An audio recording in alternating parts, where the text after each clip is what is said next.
Welcome to Watch, Review, Repeat. This is the podcast where two best friends discuss the latest in film and television and then do it all over again the following episode. My name is Colton Brown, and joining me is Andrew Meadows. I am here.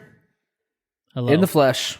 Well, not in the flesh with you, but I am in my room in my flesh. Well, sure hope you're not in anyone else's. Otherwise, that's not appropriate for this particular podcast, even with our explicit tag and all, sir. Well, it's election day, and we are democratically assembled today to talk about another comic book movie. Wouldn't you believe it?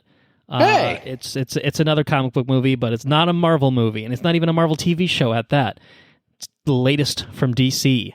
Black Adam has powered its way into theaters recently within the past 2-3 weeks, and we're a little late covering it, but not too bad for us.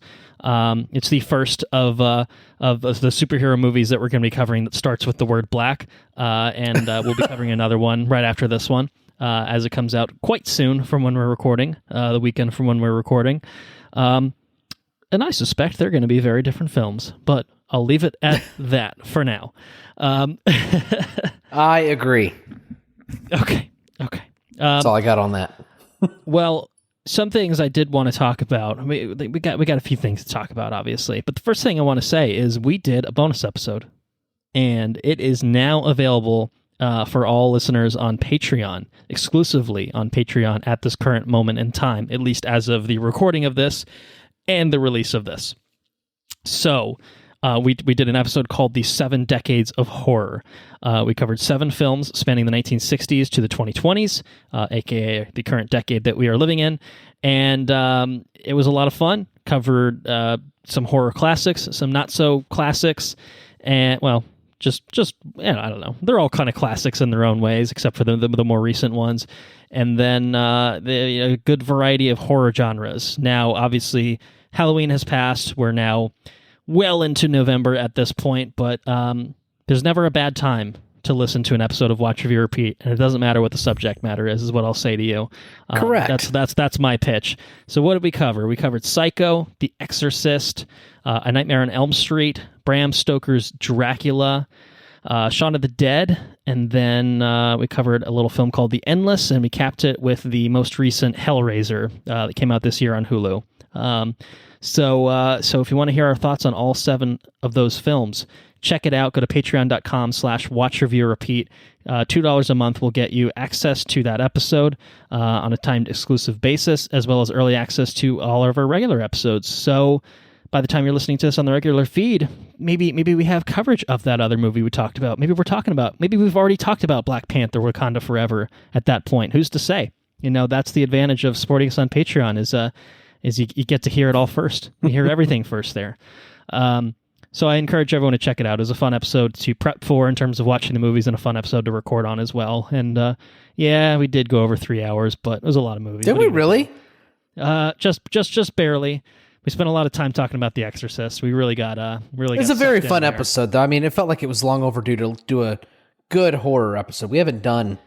No, yeah. I mean, we haven't done one in a while. Halloween Ends was not a satisfying Halloween episode, even though it was literally a Halloween episode, and it indeed did come out on Halloween. It was not a satisfying one to record. So, yeah, this is kind of the one that made up for that, and it was very good fun. So I do encourage everyone to check it out.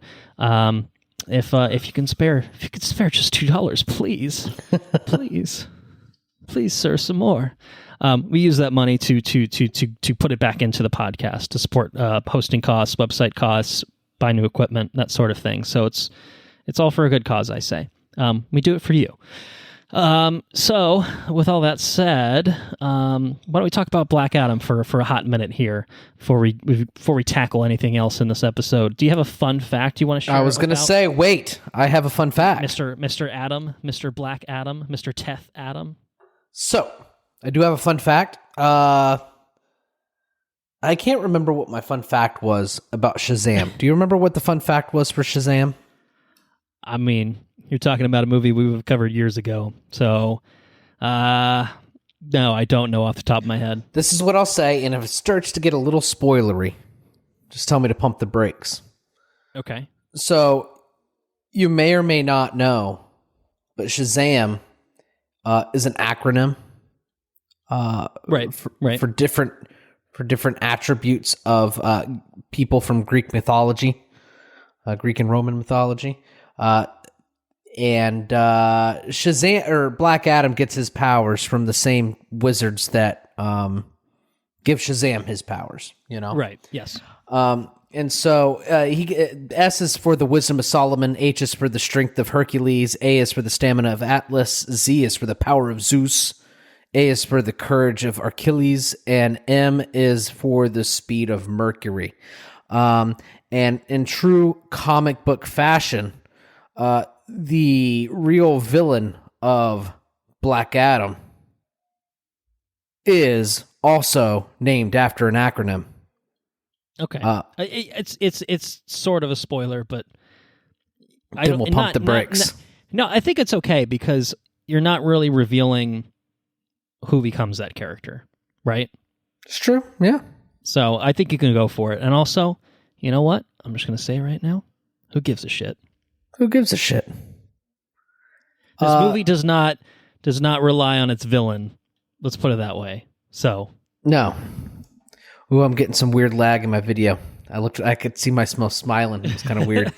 Anyways, so the true villain of Black Adam is no other than Sabak.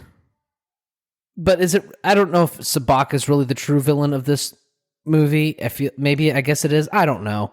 It's kind of, we'll talk about it. It's kind of fucked a little bit. He's certainly a villain in this film, we'll say. Right.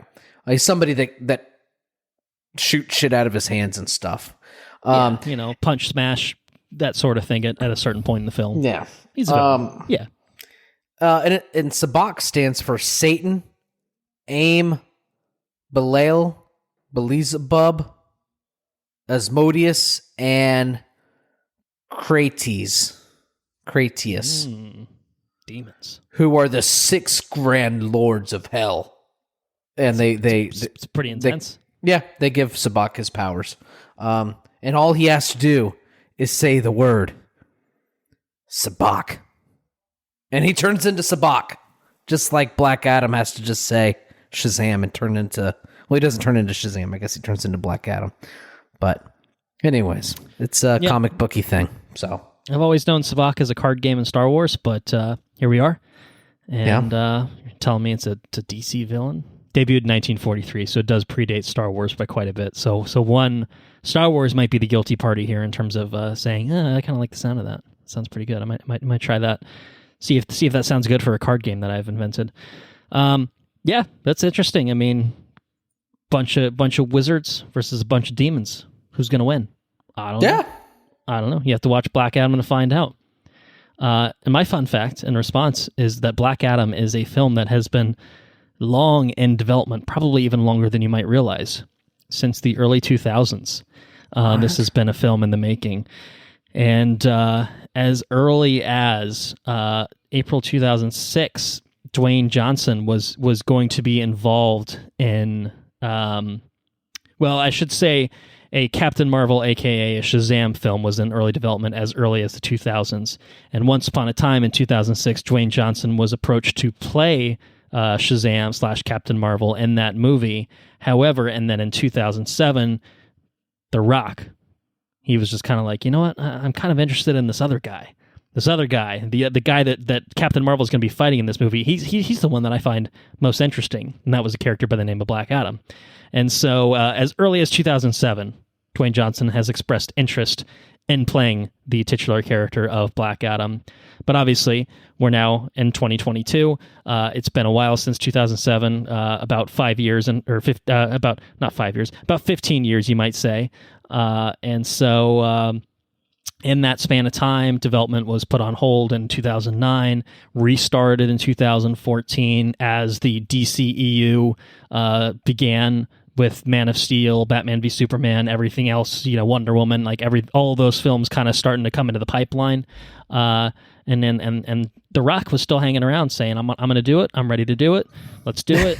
And then maybe he was going to be in Shazam, the actual Shazam that we got. And then he said, you know what? I got to be in my own movie. We'll put these two characters together, maybe at some point in the future, but we're going to keep them separate for now. And so that's kind of the long and short of how we got here. You know, at some point they actually hire some screenwriters, they write a script, they make the movie, and then, you know, well, what do you know? It's in theaters or something like that. So, but The Rock, it's been his baby for a long time, a passion project, if you will. And so, and I guess we'll find out if the character, but did all that hard effort and, you know, care that he clearly felt for this character, did that translate to the final product? We'll talk. I was going to say, does the long gestation period benefit the movie? Do they benefit? Were they looking over the script for all those many years and just really just trying to get every drop of sincerity and everything out of these characters? I mean, we'll talk about it. It's entirely possible. It's entirely possible. Yeah. We'll talk about it. So let's move on to talking about other things. Here's something that we're gonna try a new thing here at Watch Review Repeat, is what I'll say. I've noticed a trend as I've been editing these episodes that we've been recording with a little bit more regularity, and barring the bonus episode, which of course was a 3-hour monstrosity, as sometimes those bonus episodes are wont to be. I've noticed that in even our regular episodes, where we're like, even our Halloween episode, I think, was sub 2 hours, and that was a big deal for us. We still spent over an hour talking about news, you know, I guess fun facts and news. Like, we still somehow managed it. We really only talked about Halloween Ends for like 20 minutes. Like, yeah, it fucking sucks, man. I don't know what else to say other than it fucking sucks, and this thing was stupid, and this thing was stupid, and this thing was stupid. And then we were done. We were in, we were out. It was great. Didn't overstay our welcome with that. But I've noticed that the news is just becoming a little long-winded, and I'm not sure if it's enjoyable for people to listen to. I don't have any specific feedback about whether that's, you know, too unwieldy, it's too long, but I can certainly say that editing it feels tedious at times. And I wonder how much of it is, okay, is this something that we really need to talk about in depth? Is there anything that can be mined from this, or is this something that we either shouldn't talk about entirely? You know, and there's already so many things that, like, we don't intend to be exhaustive with our coverage. We already breeze through a lot of things and just not even talking about it, or waiting until there's something more substantive to talk about with like a trailer or something like that. But we're going to try something. We're going to split the news, possibly going forward. We'll try it on size for an episode and see how it goes. 2 sections where we're going to do headlines, which is really kind of some interesting things that have come up that feel like they do merit talking about a little bit, but we're going to do it in kind of a more passing fashion of just kind of giving the long and short of it, summarizing it, hopefully fairly briefly. And then maybe there's some other news that we set to the side, some trailers and such that feel like, okay, we got to talk about that because that's interesting, or something about it is something that stands out that maybe merits further conversation. So I've kind of taken the liberty of delineating these myself. We'll see if obviously it ends up backfiring, if there's something in this headline bunch that you find more interesting than I did. Then just derails the whole deal. And we'll see what happens. And I think the hope is that moving forward, as we catch up on news, we'll have less news to talk about in the first place, but we can also do a meeting of the minds pre-recording and maybe figure out, all right, if these are the ones that catch our eyes, collectively or even individually, and then those are the ones we'll set aside for further conversations as we begin recording. But take 1 of this new format. We'll see how it goes. So let's start with some headlines. You ready for some headlines? Headline. We got to come up with a headliner news. Yeah, we need some sort of theme. Breaking news. Breaking news from as early as August. That's how breaking it is. All right. So I'm gonna read 6 pieces of news off. I'm gonna rattle them off, and then I'll open up the floor if you have any comments on any of these things. So we'll start with the news that Jeffrey Dean Morgan is joining season 4 of The Boys. He's going to be playing a character that remains under wraps, and it's a recurring guest star role. So that's who's that? news. Who's that guy? Jeffrey Dean Morgan. You would recognize him as Negan from The Walking Dead if you watched any of that. He was also Batman's dad in Batman v Superman. And I think those are the things that he's most recently prominently known for. That is an excellent headline news. Okay. I say okay. Great. We'll see what happens. We'll see what happens. Something a little bit more exciting on the casting front, at least I think as far as you're concerned. the character of Ezra Bridger is going to be making his live-action debut in the impending Ahsoka Disney Plus television series. He will be played by an actor named Eman Esfandi, who I think has some pretty minimal credits. He was in a Robert Rodriguez horror film, came out a few years ago called Red 11, had a small role in King Richard with Will Smith, and that's the news. The character is not the only Rebels character, the Star Wars Rebels character, to make a live-action debut in that. He'll be joining the likes of Sabine Wren, who's going to be played by Natasha Liu Bordizzo, and he looks like something for you too. Yeah, he looks like a real-life Ezra. He certainly looks the role, right? Yeah, I don't know his voice. But it's also a grown-up Ezra as well, you know. So. Sure, yeah.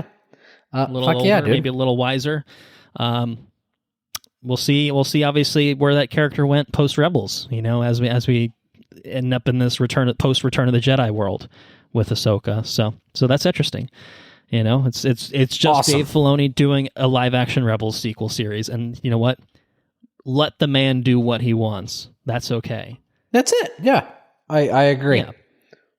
And speaking of Star Wars, Rogue Squadron, once upon a time, Patty Jenkins said, I'm going to make a fucking Rogue Squadron movie. Okay. And then Wonder Woman 1984 came out, and then Lucasfilm was like, let's pump the brakes on that. We're calling... I got the news. Is the headline news they're calling Tom Cruise to direct a Rogue Squadron movie in the vein of Top Gun? It is not, although perhaps they should give Tom Cruise or Joseph Kosinski a buzz. That might be helpful. No, the news is that Rogue Squadron has been removed from the film release calendar. Once upon a time, scheduled to release December of 2023. Let's just say that a year and a month and change is not enough time to film a Star Wars movie and have it ready to go. So unsurprising announcement, but nonetheless, that means we won't be seeing Star Wars on the big screen for at least 2 more years. Other release date changes include a Snow White live-action remake moving to March, Inside Out 2, which is a sequel to Inside Out, being set for June of 2024. And finally, the live-action Lion King is getting a sequel called Mufasa, which is going to be releasing July of 2024. And that's pretty much it. There's a Taika Waititi movie coming out in April.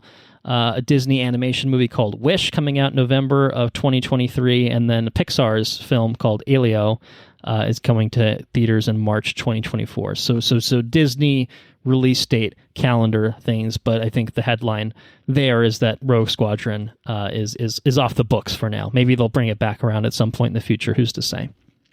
The Penguin HBO Max series is moving forward, and We've got some casting joining Colin Farrell in his suit and his heavy makeup is going to be Cristin Milioti, who you would recognize as the lead in Palm Springs with Andy Samberg. A good COVID flick from a few years back.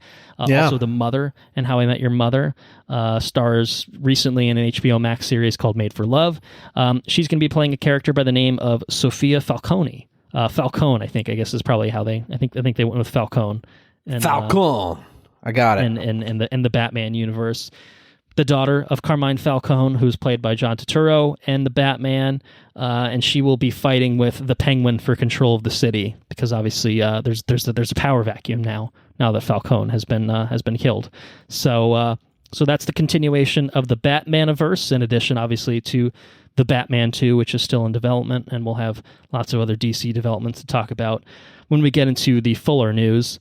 Second to last bit, I think something that you're going to be excited to hear. The Sandman has been renewed by Netflix for a second season. Oh my gosh. It'll be a continuation of the Sandman world, which will expand in more episodes. So Neil Gaiman and company are back, ready to make more.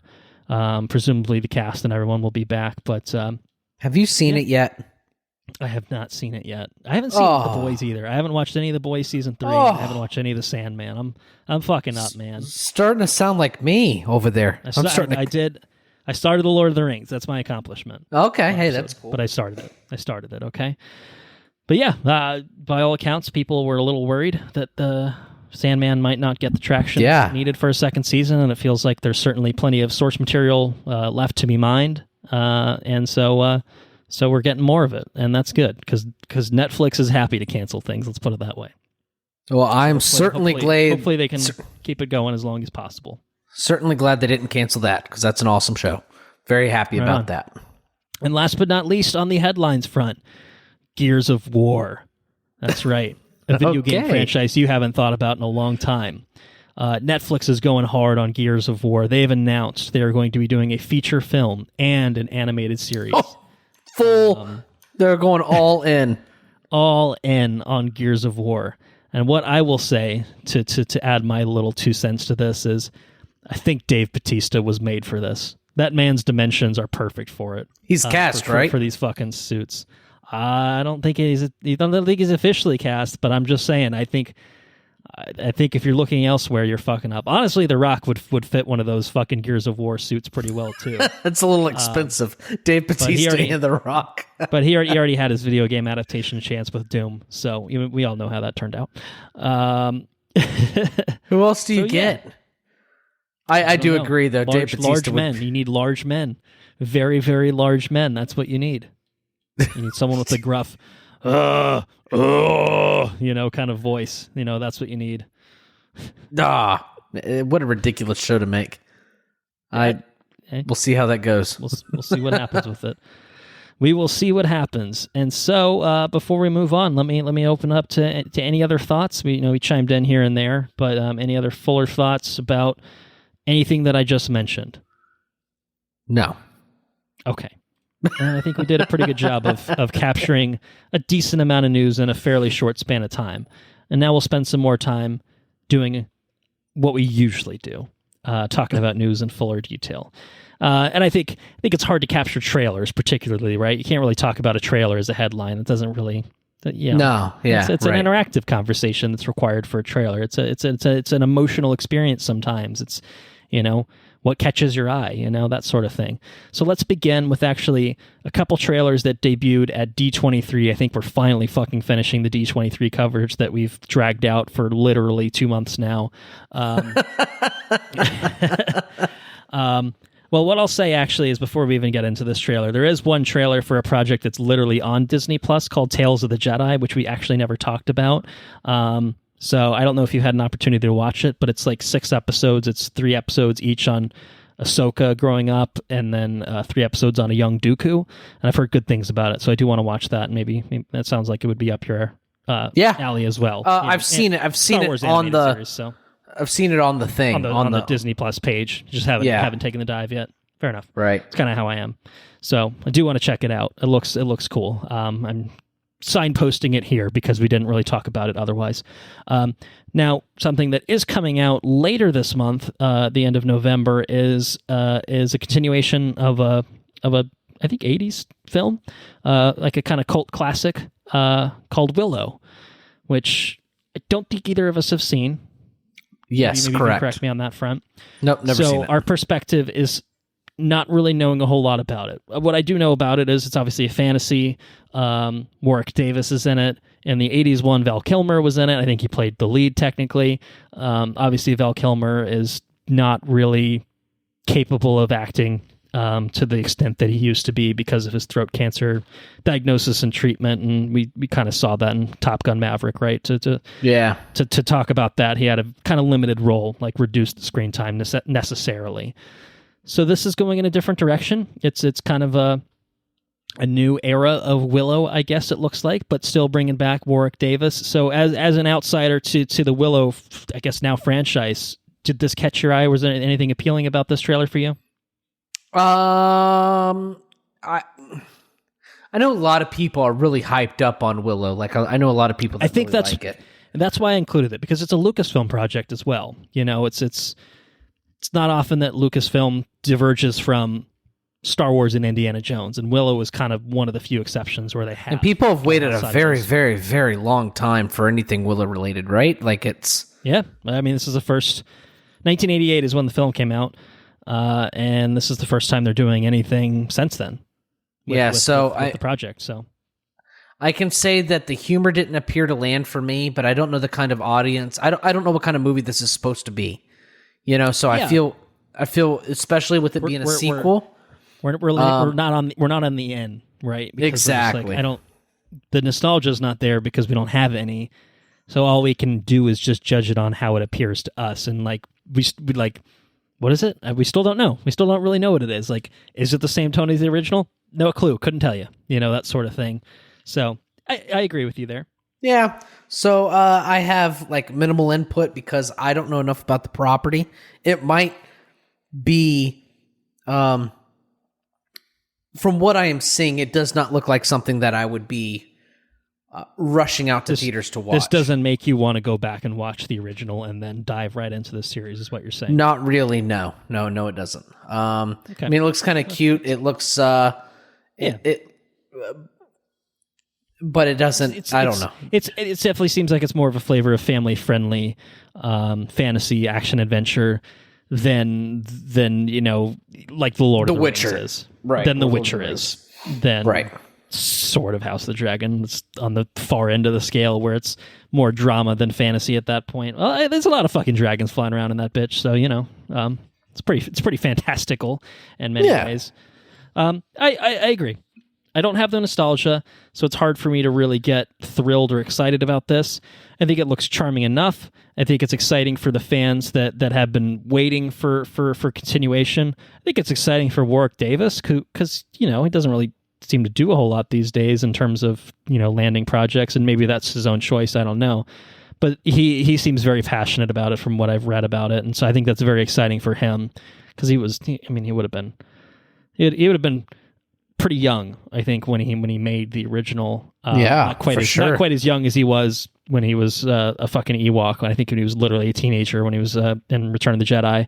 But he still would have been quite young, and so I think for someone like him to have lived a life that he has to then come back to a character, I think that's always interesting and exciting for actors. So I will not probably watch this as it debuts, but if it gets good reviews and I feel an inspiration to watch the original Willow, maybe this is one that comes back around for me at some point. I think the trouble is, as we've alluded to, I gotta watch Lord of the Rings. I gotta watch fucking The Boys. I gotta watch Sandman. Man, so many things to watch. You gotta watch Guillermo del Toro's I gotta watch Cabinet of Curiosities. Yeah, you're right. I haven't watched any of that. Oh, man. I'm slacking.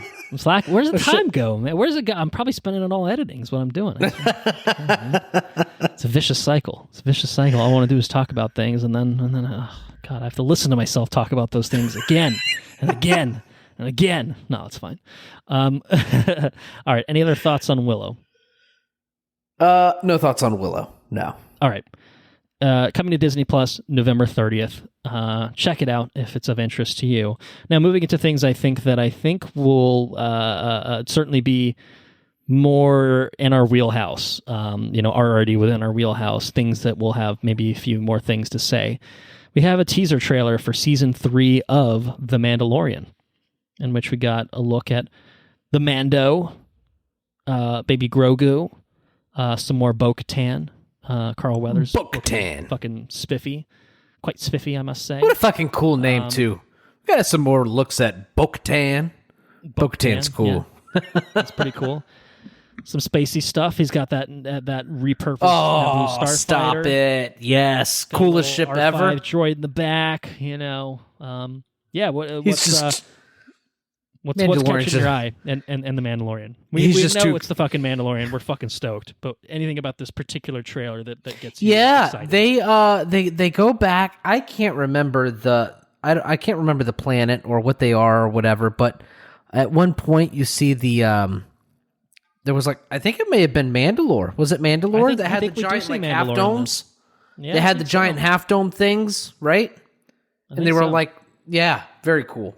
And I don't think we had a proper Mandalore appearance in The Mandalorian? I feel like we have not.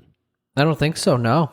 But remember, he's got to go back to Mandalore to get something from the pits or something, right? In order to become a Mandalorian again. I think seems vaguely familiar. Yeah, I don't know. It's just, it's Anyway. all so cool, man. There's a lot of people in fucking Mando armor flying around, and there's some space shit, and there's just little Grogu being cute as all hell. I mean, it's the Mandalorian. It's lightning like in a more of the bottle. same. It really is. Like, Yeah. you capture it every time. I mean, that secret sauce, it's like Dr. Pepper. They've bottled.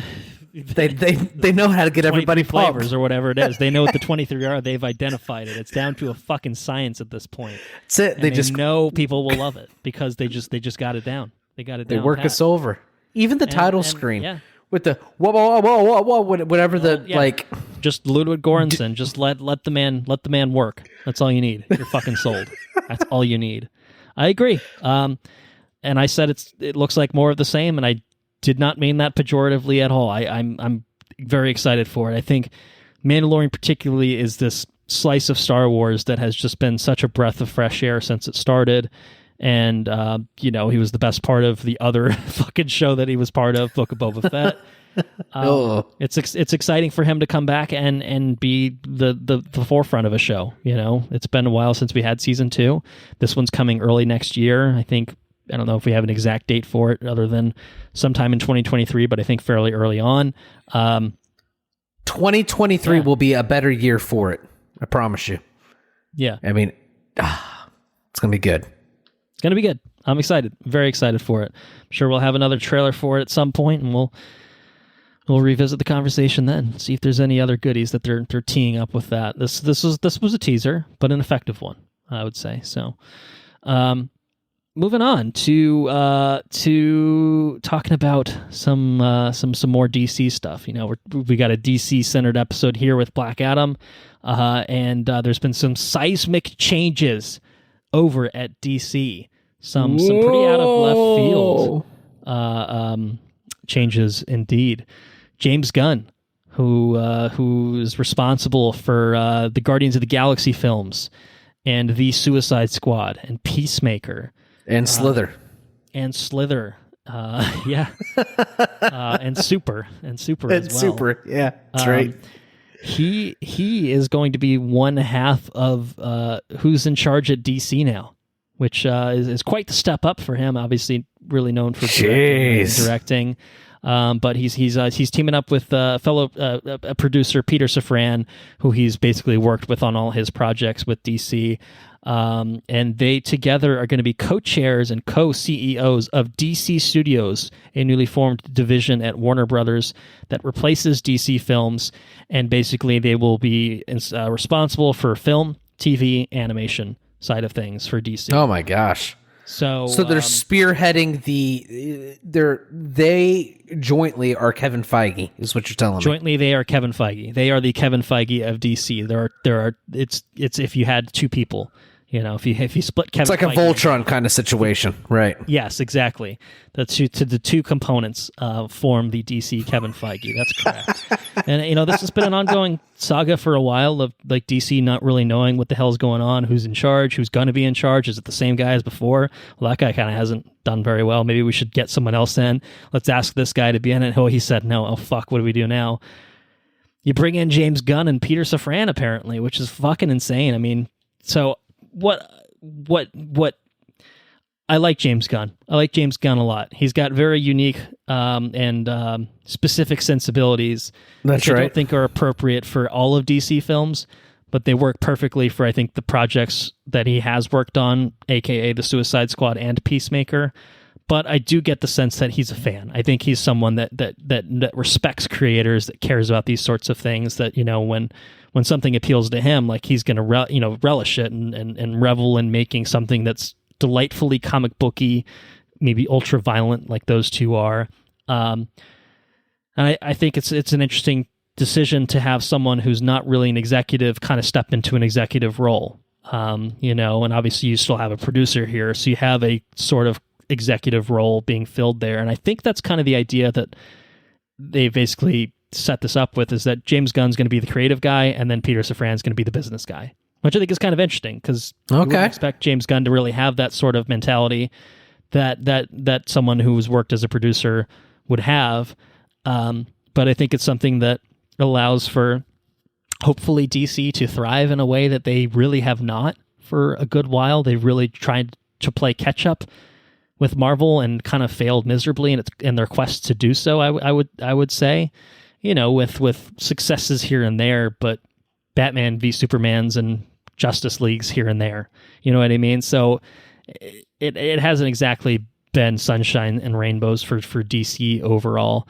My favorite thing about this, and then I'll turn it over to you if you have some thoughts. My favorite thing about this is that the only reason that this has happened, or at least a driving force for how this ended up being the case, is that James Gunn was fired from Guardians of the Galaxy Volume 3 because some alt-right trolls dug up some of his old internet tweets in which he said, some pretty nasty things, which are basically his style of his brand of humor back then was to be edgy and, say nasty and gross shit to get a rise out of people. So they dug it up. Things that he had already acknowledged even when he got hired by Disney before he made the first Guardians, basically being like, yeah, I mean, it's really not funny. I was trying to be edgy and, and shock people, and that's not who I am anymore. Like he got out ahead of it. It wasn't like some out of left field thing. But it was clearly enough for Disney to say, all right, well, this isn't really fitting our Mickey Mouse brand image. We got to part ways. And so that led to him getting swooped up by DC to make the Suicide Squad. And so that's clearly how we got into the DC, side of things. But as it turned out, Disney let things cool off, and they're like, you can come back. You can make Guardians Volume 3 for us. So not only is he going to finish his Guardians of the Galaxy Volume 3 and finish the Guardians trilogy for Marvel, this man has now leveraged being the target of internet trolls into leading the entirety of DC. I think that's quite impressive, if I do say so myself, and I'm for it. I'm for it because fuck them Nazis. You know what I'm saying? Fuck them alt-right trolls. That's what I'm. Yeah, fully agree with you. Suck on that, bitches, is what I say about that. So I appreciate the well-rounded approach that DC is making, or Warner Brothers is making for DC. I think that you put a creative at the head, or at least somebody that's very passionate. Well, he is a creative, and I don't know much about Peter Safran, so I looked up his Wikipedia page. Sure. And anything stand out there? Well, yeah, it looks like he's got The Conjuring going all the way out until 2041, which is a good working relationship with WB then. Yeah, right. We've got The Nun 3 coming out in 2028, 2031 is The Conjuring 5, 2036 is The Conjuring 6, and 2041 is The Conjuring 7. So I mean, at the very least, are you making that up? No, I'm not. It's here. I'm gonna check this. Make sure. They're actually already rated on IMDb, and it says that they're going to be released on HBO Max due to budget loss, which is kind of funny. 10 out of 10 for all of them. Yeah. Oh shit! What? I thought that was pretty funny. Conjuring 7's only got 2.3 out of 10. Man, it's really diminishing returns for these things. Yeah. I was trying to hold that laughter in while you were, saying your piece. I just can't believe that you would edit a Wikipedia article while we're trying to record a podcast and add all these details about Peter Safran and his Conjuring universe spanning into 2041. Anyways, yeah. So I think it's a well-rounded approach. I think that we will see I don't know. Hopefully we see a difference in quality from the DC stuff. DC's got good quality, like IPs. The IP is there. Well, the IPs are there. Yeah. And it's just work. There's a way to do it. It's just such a shame when you see something that could be so awesome not be very awesome, and actively be terrible. And so, and I think because the people that make these movies, they've got good sensibilities, so it makes you wonder if it's the suits that are causing the problems, and it very well could be. But anyways, the suits are now somebody that I really enjoy. I enjoy all of James Gunn's movies, so really excited about it. I think it's really good news for DC. Yeah.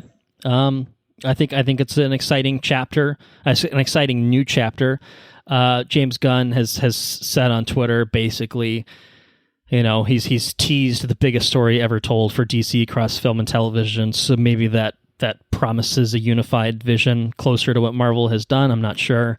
I will say, even before the news broke that he and Safran were taking over, it sounded like basically he was set to work on a couple more projects for DC, and so yeah. I mean, it sounds like he was trying to do something with DC of like, here's the things that I want to do, playing with these IPs, and then at a certain point they were just like, you want to just like manage all of them? Like, you can still work on the ones you want to work on, of course, but like, why don't you just do this all for us? And perfect. I think it could be a good move. DC needs a shakeup. I think this could be it. This could be the answer. You can't find one Kevin Feige, you Voltron it. That's a good way to do it. You don't want to have too many parts to it. Then you're liable for things to go get fucked up. You might be missing an arm or something. That's bad. But this having somebody. I'm intrigued. And you need a continuity guy, right? There's a lot of moving pieces. You need a continuity team. Just somebody to keep track of all the stuff. I think, man, I'm really excited about it. I think he'll go about it the right way. He's really good about, especially like, if we end up getting a Justice League or anything like that. I think he's capable of putting those strings together, because I mean, his ensemble films are really, really, really great. Yeah. Guardians of the Galaxy and Peacemaker, not Peacemaker. What the hell is it called? Suicide Squad. Yeah, Suicide Squad. Good stuff. Yeah. So that's the news at DC. Moving on. We must follow up good news with bad news. And we got a double dose of it here, actually. Well, I mean, I guess we could start with the good. The Witcher's getting a 4th season. That certainly could be that's good great news. right? What are we talking about? That's great. What could go wrong? What could go wrong is that Henry Cavill is stepping down from the role of Geralt of Rivia. What? Okay. All right, that's a bummer. All right. Oh, they're going to make him older, and it's going to be like Mads Mikkelsen or something like that. That'd be awesome. Yeah. Maz is no stranger to stepping into roles. He did it with Harry Potter, Fantastic Beasts. Older, more grizzled, like veteran Geralt. That'd be cool. Yeah, that would be cool. Fuck you in your fucking face. Liam Hemsworth, baby. What? Coming at you as Geralt of Rivia. Taking the reins, as Deadline puts it. That's terrible news. I think that is terrible news. This is the kind of news where I'm just like, just cancel it. It's fine. At this point, just like, why? Literally, who fucking wants this? Literally, who? Even the Hunger Games stands are just like, what? Seriously? Those memes where you have like the branded version and then you have like the Walmart generic knockoff version? Yeah, this is this is that meme. Mommy, I want The Witcher. We have The Witcher at home. This is the Witcher at home version of fucking Liam Hemsworth. Jesus Christ. Yeah, we don't have Mountain Dew. We have Mountain Lightning. Yeah, exactly. This is terrible news. Who thought of this? And what's worse is like the next bit of news, right? The next bit of news, like they're doing this over here. Why can't I don't know. Like you said, just cancel it. I have no interest in why. I don't usually, want shows to get canceled, but I just can't imagine this even lasting it more than the 4th season. It just feels like might as well just call it at this point. Like it's incredibly difficult to overcome the loss of a lead character. I feel like a lot of times it's just going to fundamentally change your show. And when you're recasting with Liam Hemsworth, I can guarantee it will be in a worse way. I can guarantee that right now. You're taking Henry Cavill, who fucking loves and relishes this role, and replacing him with someone who's a bad actor.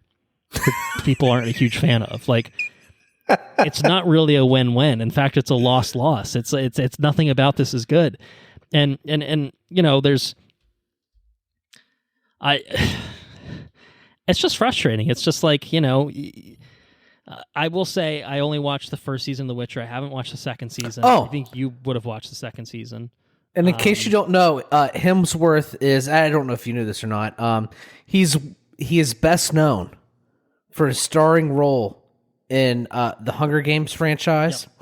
Yep. And recently he starred in a Quibi drama, Most Dangerous Game. Yeah. Quibi. Remember when Quibi came out and that was a thing? That was years ago. That's how relevant this man is. It's not good. It's not I good. mean, this is.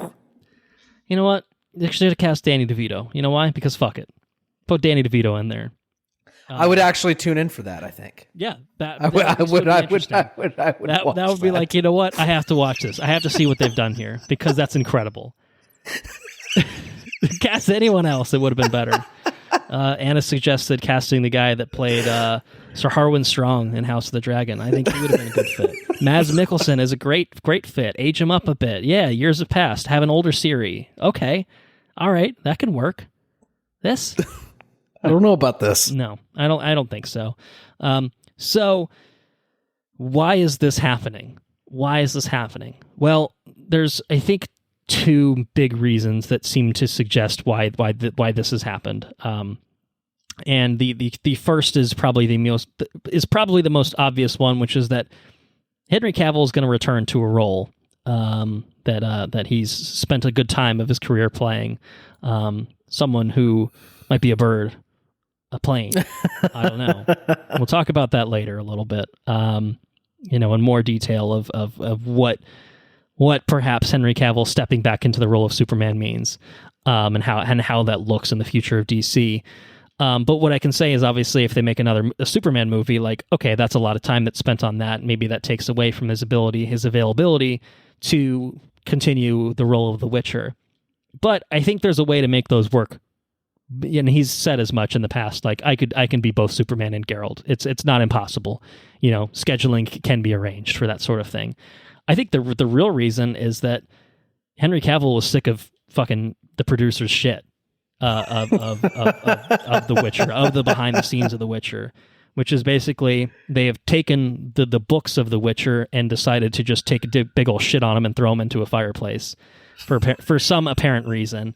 And that was frustrating for him as someone who is a believer, who cares about the source material, and has fought tooth and nail basically to have Geralt feel closer to the Geralt of the books, and has been met with a lot of resistance, is what it sounds like.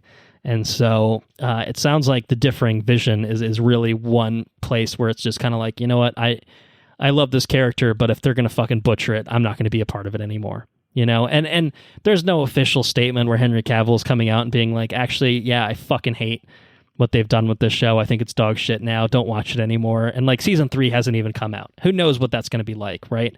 But this doesn't just happen by accident. You know what I mean? I think that even though we may not hear about everything from Henry Cavill himself or from Netflix, you know, everyone's gonna be like, everything's gravy.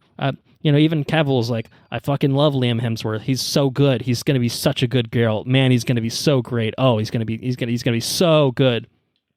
You know, like, yeah, I just, this is just a bummer. And I didn't watch season 2 of The Witcher.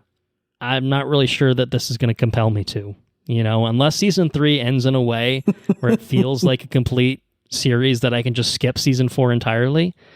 My enthusiasm wanes dramatically. Like, why am I supposed to care?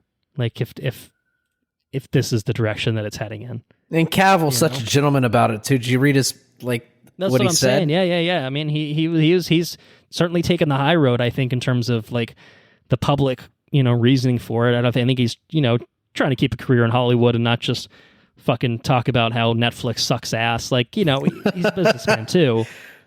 But there's got to be more than just scheduling conflicts or I'm going to be Superman again. I can only be Superman. That's the only role I'm ever allowed to play. Like, no, that's silly. There's clearly more to there's more than meets the eye, I think with this story. And there have been some articles, again, with just rumors and, piecing things together, nothing official, but it all certainly checks out, right? Of like, why else would this be the case? Why else would Henry Cavill step away? And why the fuck else would... Especially since he has nothing but reverence for the character. Like, he was praising the character and the literary prowess of, all of it, and just a step away. Yeah. It's interesting. Yeah. To step away and give it to Liam Hemsworth. Of all people. Just fucking brutal. This is just brutal news. And I found out about this while I was at Enrique's Halloween party, in which someone was dressed as Geralt. I'm like, that's got to be a real tough time for this guy. He's having a real tough go of it, realizing that... Was he dressed as a Liam Hemsworth? I don't think so. I don't think he was dressed as that incarnation. I don't think anyone's going to do that. But, and more bad news. HBO has decided to pull their own sort of Netflix and cancel TV shows that are on the verge of being done. Literally one season left in Westworld, but HBO has cut it off. They've canceled Westworld after its 4th season. Well, maybe they were debating on recasting Jeffrey Wright with like Chris Rock or something. And they're like, listen, fuck it, we're just going to cancel it. We have no interest. Maybe. Yeah, I don't know. Maybe that's what it came down to. I'm not sure. But I think it's just it's another kind of just creative decision where I'm just like, this is not good for anyone involved. Because apparently they're still paying the cast for the 5th season. They're just not, paying to actually make the thing. And I get it on one hand. Westworld is almost certainly an expensive show to make. It's a sci-fi drama, with futuristic shit and, and robots and whatnot. Like, I get it on one hand of, you could certainly cut costs by not making another season of Westworld, and I think it's somewhat diminishing returns in terms of the viewership. That said, when you're one season away, like, give them something. Let them make a 2-hour movie. Let them make a 4-part, miniseries, concluding it all. You're already paying for it. When you're knocking on the door and you're already on the hook for contracts for things here and there, there's a way to do it on the cheap that at least just doesn't feel like a gigantic fuck you to everyone involved. From the creators to the people that actually still care about the show, to the people in the show. Like, okay, I'm getting paid for this, and like, I guess I wouldn't mind having a paycheck to do nothing. That's not necessarily a bad thing, but I have to imagine some of those cast members do care about the show and care about the fans and want them to have some sort of, conclusion to it. So I think it's still shitty, and it's pretty unlike HBO. It's a very Netflix thing to do, to just cut things off midstream. But HBO is usually pretty good about seeing these things through, and I think it's a symptom of the new WB, basically, of cutting budget, canceling films, doing whatever the hell they can to save a buck here and there. So it's kind of shitty. It's a bummer. I didn't watch season 4. I guess I'm somewhat part of the problem, but I run into the same scenario of just being like, well, why do I fucking bother now? Like, I mean, I think you watched it. Maybe you can say if it feels like it sort of ended on a satisfactory note, or if it just feels like there's another season coming. Look forward to that. I just hate when they do that shit with TV, especially one that's already 4 seasons in. Like, one season, why you cut it off? All right, I get it, but yeah, I do not know. It's pretty disappointing, though. I mean, I was pretty invested in that show. Yeah. It just... It's bad news. It's all bad news. Anyway. Last piece of news. Let's conclude the news with another trailer. An official trailer for Avatar: The Way of Water. Coming to theaters December 16th. It's the next film from James Cameron. After his last film, which came out...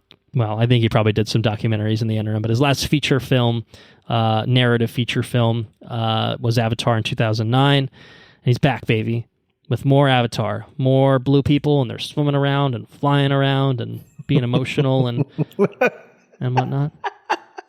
Are you ready to return to Pandora? Yeah, calling to you. Yeah, I thought it was better than the tech demo we got. That I've been seeing at the theater for the past 10 teaser. months. Yeah. So at least now we get some characterization and it kind of seems kind of like more of the same. I think from what I can remember of the last Avatar, haven't seen it in a long time. Just with like, you know, we're gonna connect to nature, and you know, and I don't know. Not that this is bad. I mean, it looks beautiful, and I will definitely go see it. Probably, you know, the week it comes out. I'm a little weary about rewatching the first one because it's like 4 hours long, if I remember right. About 3, but you're out. Yeah, I mean, I get it. Yeah, so it's a long one. It's an investment, and this one's going to be 2. You know it's going to be. Yeah.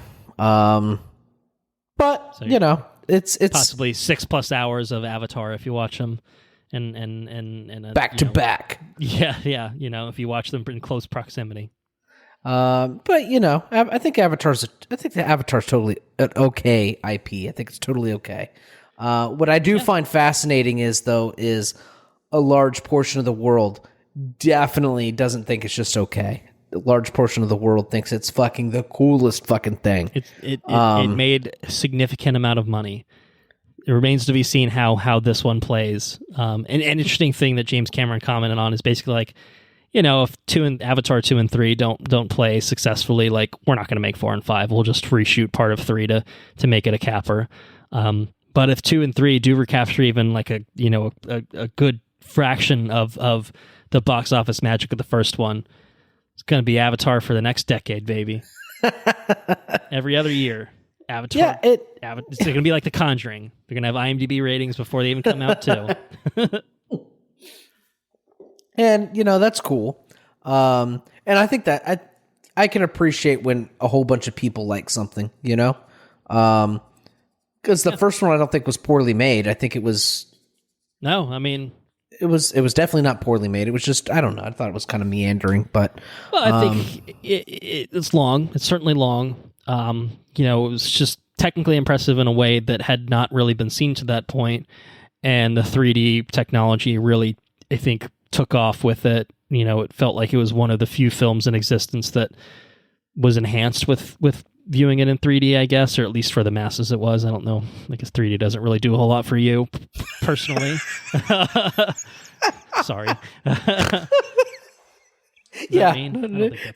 No, it's not totally me. It's a fact. It really, well, now it's definitely fucked. Now not going to do it. It might have been okay back in 2009. 2022, it's going to do literally nothing. It's going to make it way worse. I won't go see it. The shit's blurry. But I think that it was narratively derivative, the first one was, but everything else around it was like so well done that like you were still enthralled with it.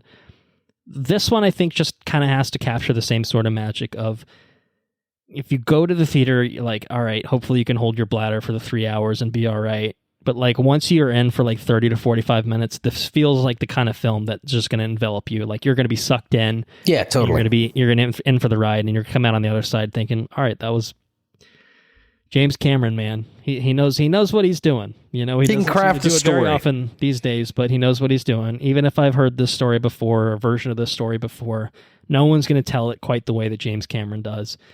And this one, I think, neither trailer has gotten me like fucking hyped the way to the Marvel movie, you know, trailer gets me hyped or anything like that. Or even just like a really solid, well put to trailer, you know, can get you emotional. This one's not getting me emotional in the same way, but I can tell that he cares about what he's making. He's put a lot of time and effort into this. And I think that it's going to be a pretty engaging experience overall.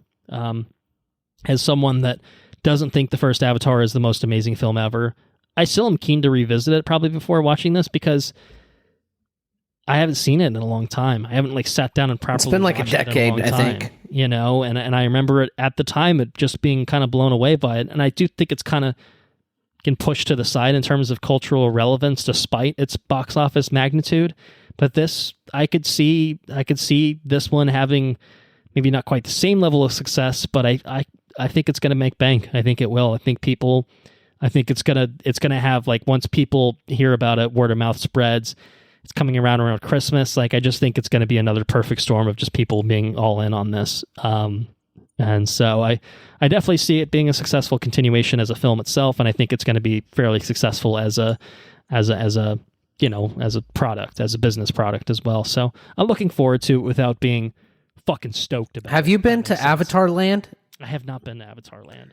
It is probably, cool. Don't get me wrong, okay? Star Wars is pretty incredible. Avatar Land is almost kind of mind-blowing. Same kind of level of... No. Even beyond. Even beyond. Okay. Like, you look at it and you wonder how the fuck they built it. Like, it's truly magnificent. It's crazy. Now, I think the rides are probably better in Star Wars Land, but Avatar Land has got it going on for sure. Okay. On a side note, so. All right, yeah, I need to check that out. I need to check out Galaxy's Edge. I haven't been to Disney in quite some time, so overdue for that at some point, certainly. But Avatar: The Way of Water will debut in theaters December 16th. And I think it's going to be a film to check out in Dolby and IMAX, or any sort of premium format. I think that's going to be the way to do it. And I'm looking forward to it. Looking forward to giving myself over to the Na'vi, to them blue people. See what they're up to. All right. So we did exceed an hour. The experiment somewhat failed, but I do think that we covered shit. We had a lot. We covered 12. Yeah. 12. We had 12 things in news that we talked about. So I think we did okay for that. And I think if we can slim the news down, then obviously that will help. If we consider this experiment successful, and we've been so behind on recording regularly and stuff. Once we get to the weekly cadence of, hey, we're caught up. This is the most recent thing that happened in the past week. There's not going to be 12 pieces of news. There's going to be 5 pieces of news. Yep, and that's where we'll be fine on that front. So anyway, we tried it. We're almost there. We'll see how it worked and see whether it's worthwhile to keep that going forward. And the more we get caught up, yes, I agree. The better off we're going to be. But we're edging ever closer to being caught up on news. We're doing pretty good right now. But we got to talk about Black Adam. Are you ready to talk about it? Yeah, we could talk about it. You spent 2 hours in a theater 2+ hours probably in a theater last night.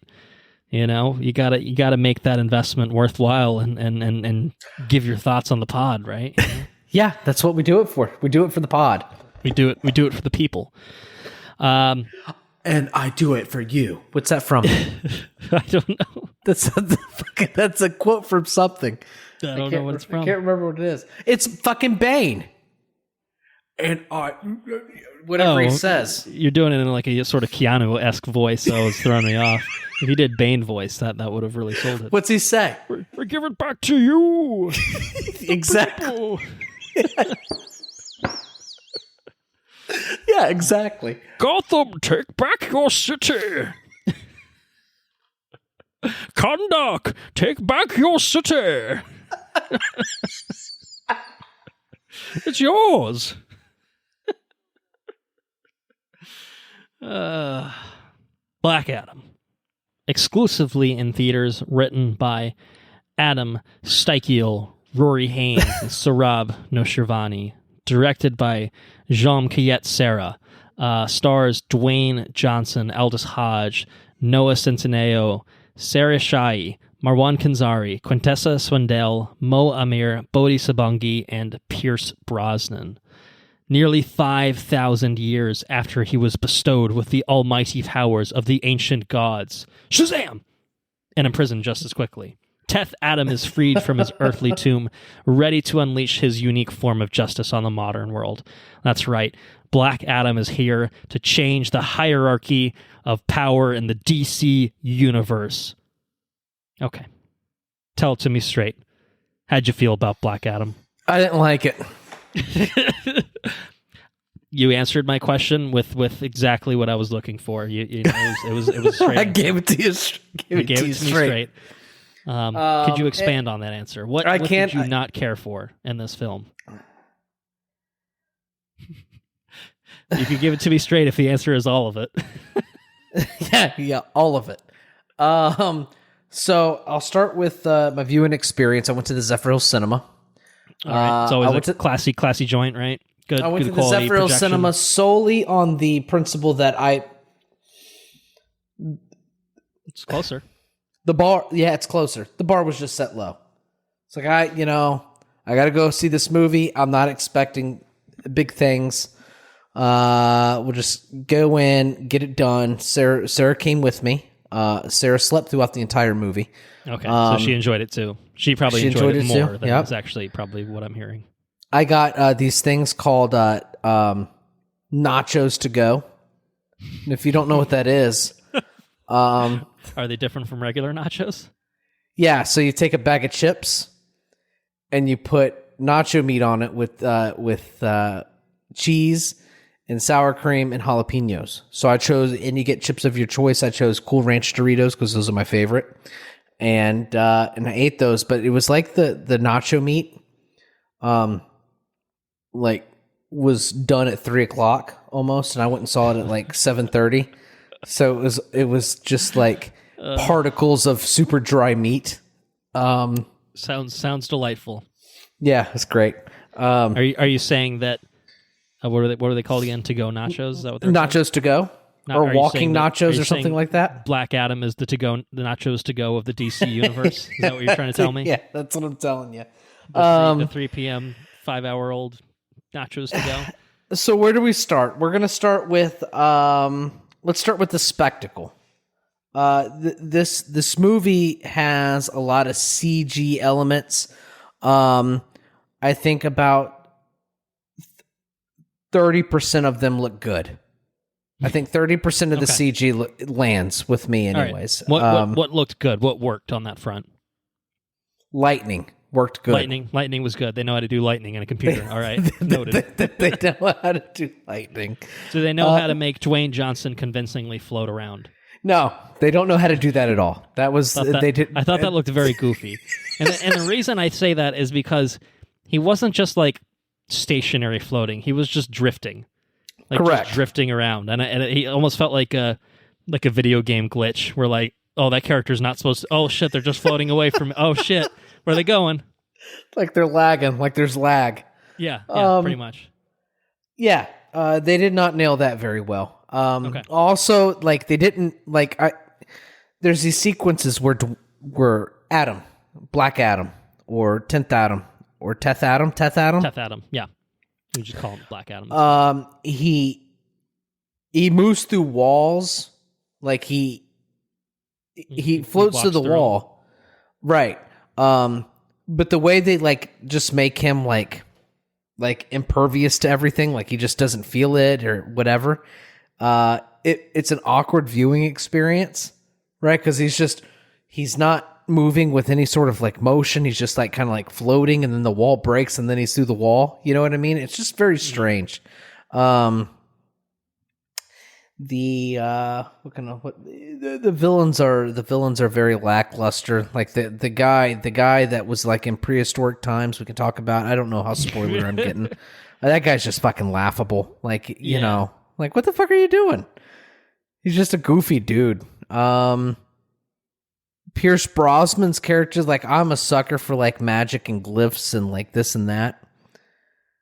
Pierce Brosnan's characters felt like he spent 60% of his time like daydreaming, touching his helmet, and then like, you know, was I staring again? Yeah, you're fucking staring, drooling on yourself again. I didn't think he was terribly interesting. I don't know, man. It just didn't land with me. The humor didn't really land. The premise was pretty lame, I thought. You know, it just didn't. I don't know. It wasn't one thing. It wasn't one particular thing. It was just kind of all of it. Like, it was just all kind of. It was like a hodgepodge of kind of shit, in my opinion. Like, I didn't think it was very good at all. All right. Told it to me straight. Well, and then as you talk, I might like recall, like, yeah, I didn't, but like when I viewed it, it's a movie that you view with your brain off. One. Definitely. Yeah. Right?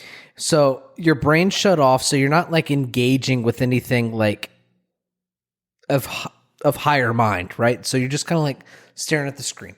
In some movies, those are okay, right? Because when that happens, like, okay, I'm just going to watch this thing. I'm going to like laugh because something's going to be totally ridiculous. And I guess that did happen a time or two. Like he just zapped somebody or whatever, you know? And I'm like, okay, you know? Yeah, sure. But that was like a reoccurring thing. So after like the fourth time that happens, It got old. It got old, right? So it's Yeah. like, okay, so we know that you can zap people and you can, you know, just incinerate them. And we know that you like to like throw people long We know that you're distances. not a hero because you kill people. We get it. Yeah, he says that probably 20 times. I get it, dude. George.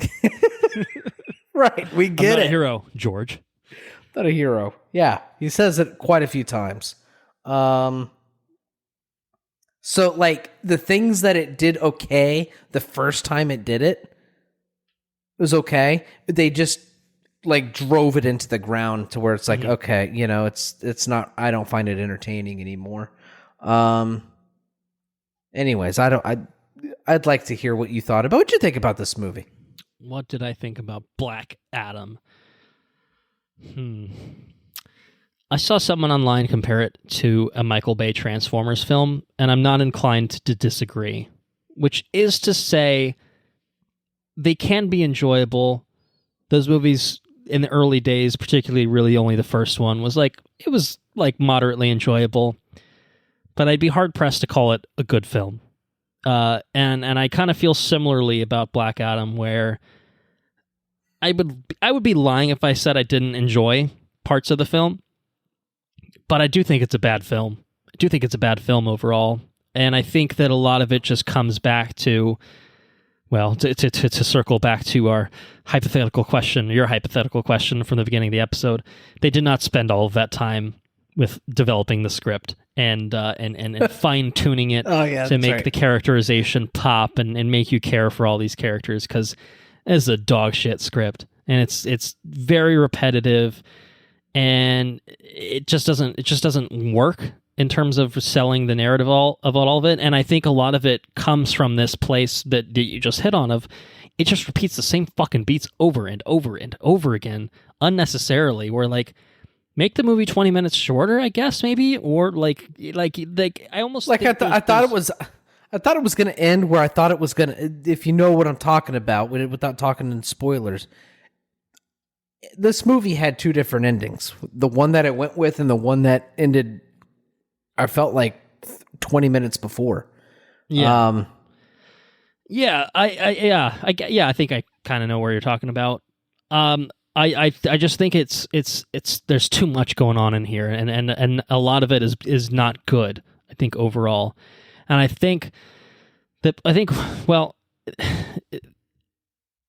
this film shares a lot of DNA with the first Suicide Squad film, in the sense that it's just so overstuffed with bullshit, and it kind of gets crushed under the weight of just trying to do too much, too many characters, trying to, you know, throw a song in every 5 minutes for no real reason other than just trying to make it capture that Guardians magic, without recognizing like what made Guardians special in doing that, or like a Baby Driver special in doing that. You know what I mean? Like it felt like, doing stuff like that. And may I say just now before I forget, this is not the time to have a Kanye song featured prominently in your film. I'm just saying. I don't think that they obviously knew how unfortunate the timing would be when they were making this film. But goddamn, that's rough. That's not good. I just think it's so messy, and I think that the things that could be cool, that could help it stand out, feel like they've kind of been done before. Like Black Adam himself is kind of Shazam already in a little bit. You know, he's a Shazam that kills. Okay, great, fine, whatever. But I think like the other characters, like Hawkman was fine, but he's kind of Iron Man-esque, I think, in terms of his movement and stuff like that. Different personality and stuff like that.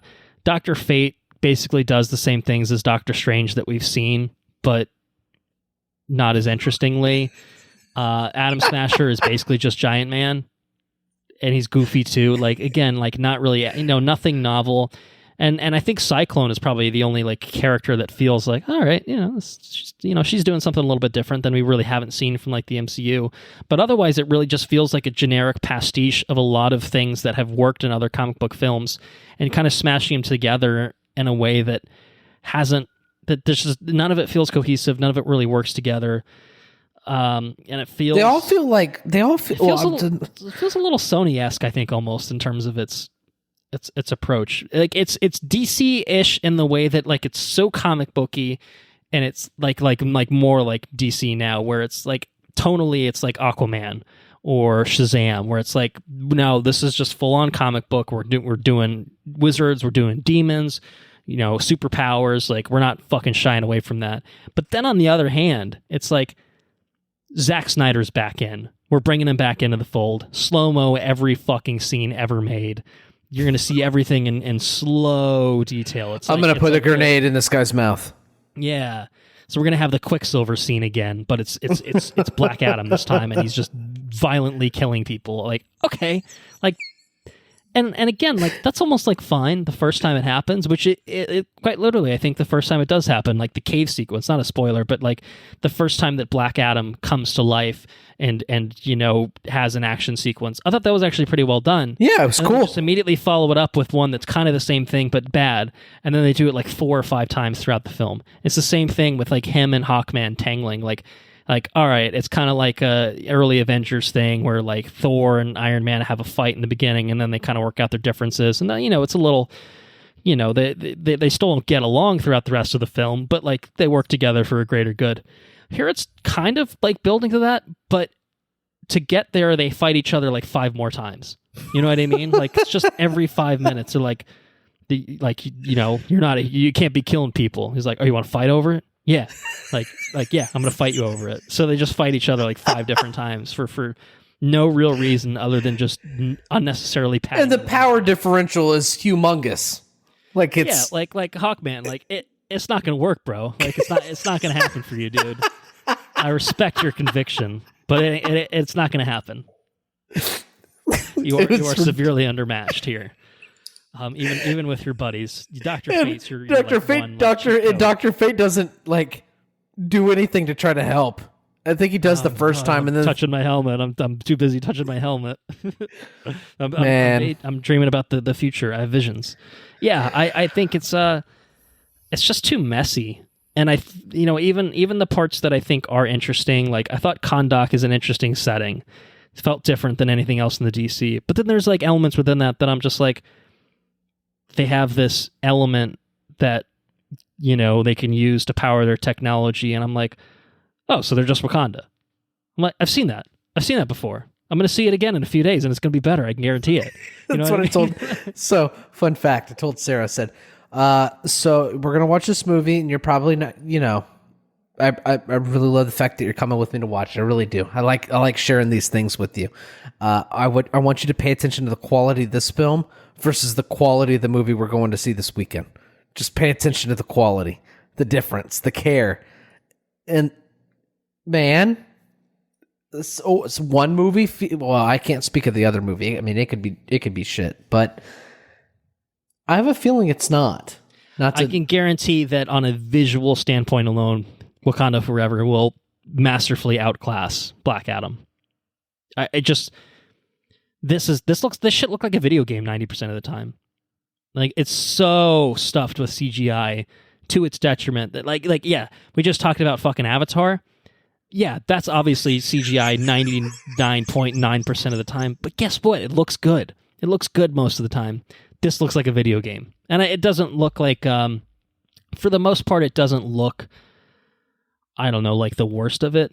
But then, it's DC. So we got to trot out a third act villain who's a CGI monster who looks like Steppenwolf from Justice League. Yes, it looks terrible. Quality. Oh, fucking man. Horrendous. Some PS3 ass shit that they're just chucking on the screen real for extended bad periods of time for no real reason. There was no real reason for them to have to do that. Same shit that they pulled with Suicide Squad with Incubus. God, remember fucking Incubus? I bet you don't. I literally bet you cannot remember that. I actually don't. Which one? I literally bet you cannot remember that. which is good. It means your brain has repressed memories that it doesn't need to have stuffed in there. But and it, it even has fucking laser shooting in the sky at the end. I'm like, just count all the tropes that you can round up for this fucking film. Oh, you're talking about the hell beam?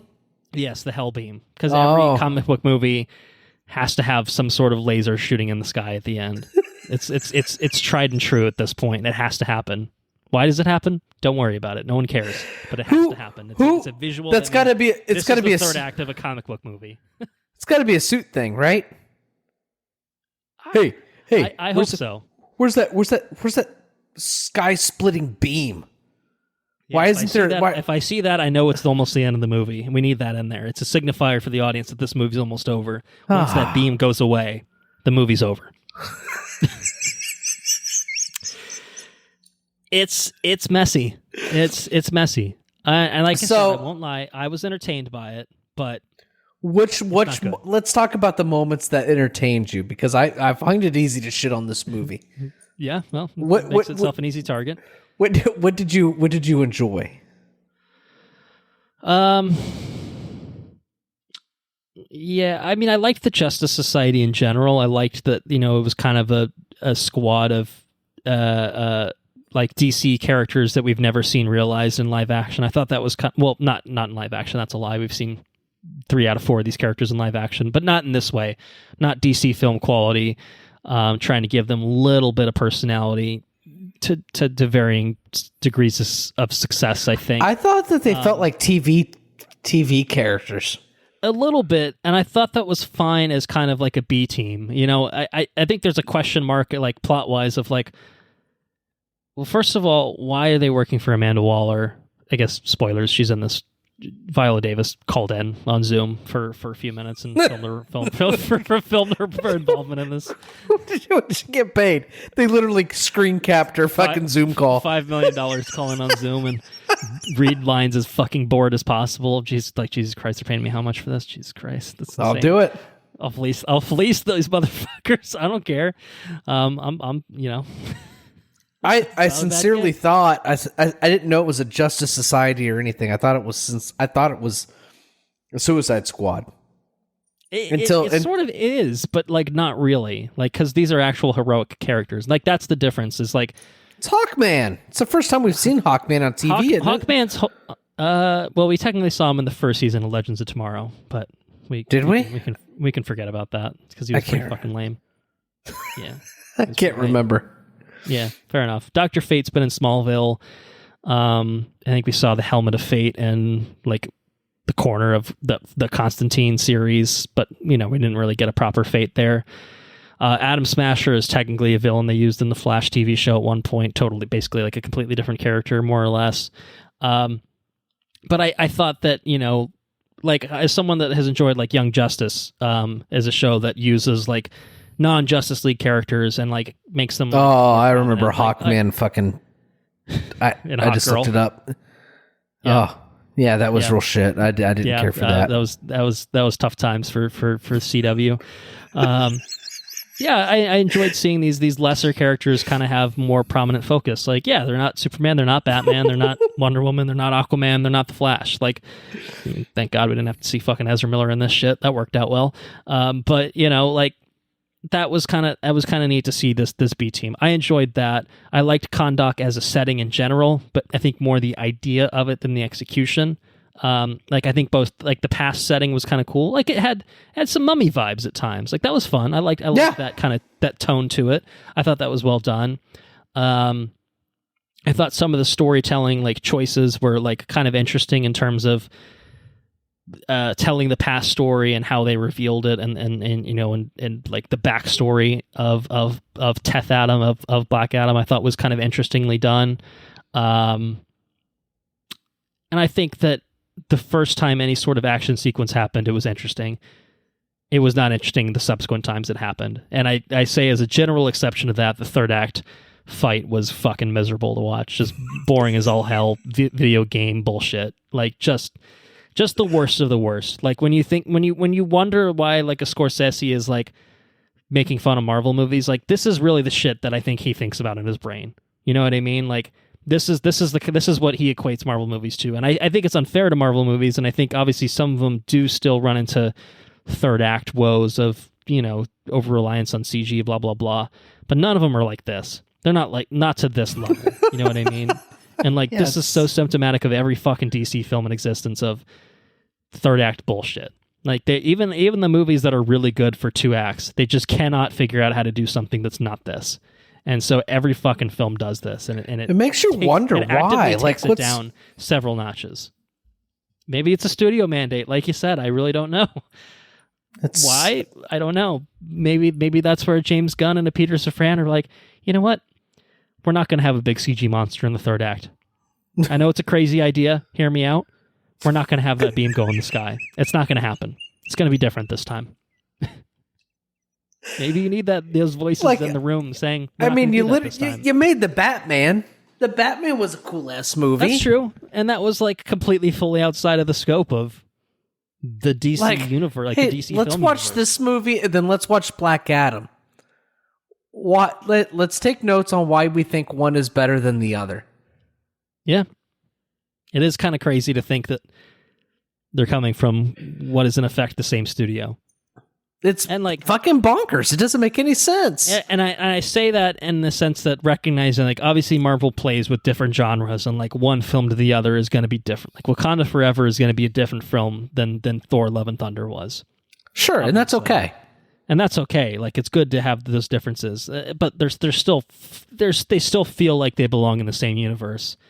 And I guess technically the Batman is a separate universe, but I think probably, who's to say? I don't know. I'm pretty sure Batman is still Ben Affleck in this, prime version of the DC universe, but it's all very confusing. I guess it doesn't really matter. I don't really seem to care too much about how much the continuity actually makes sense. But the quality difference is just, I think that's the biggest thing. MCU quality wise, yeah, some are going to be better than others, but this is just the Batman is going from it's not literally going to win Oscars probably, but to put it as a comparison, Oscar level shit to Razzie level shit. This is the shit's getting Razzies, right? Dwayne Johnson's going to show up and have to take his fucking award for Razzies for turning in this shit. You know what I mean? Maybe not literally. I don't know that it's going to be recognized as being that bad, but it's borderline there. I mean, it's not good. It's not good.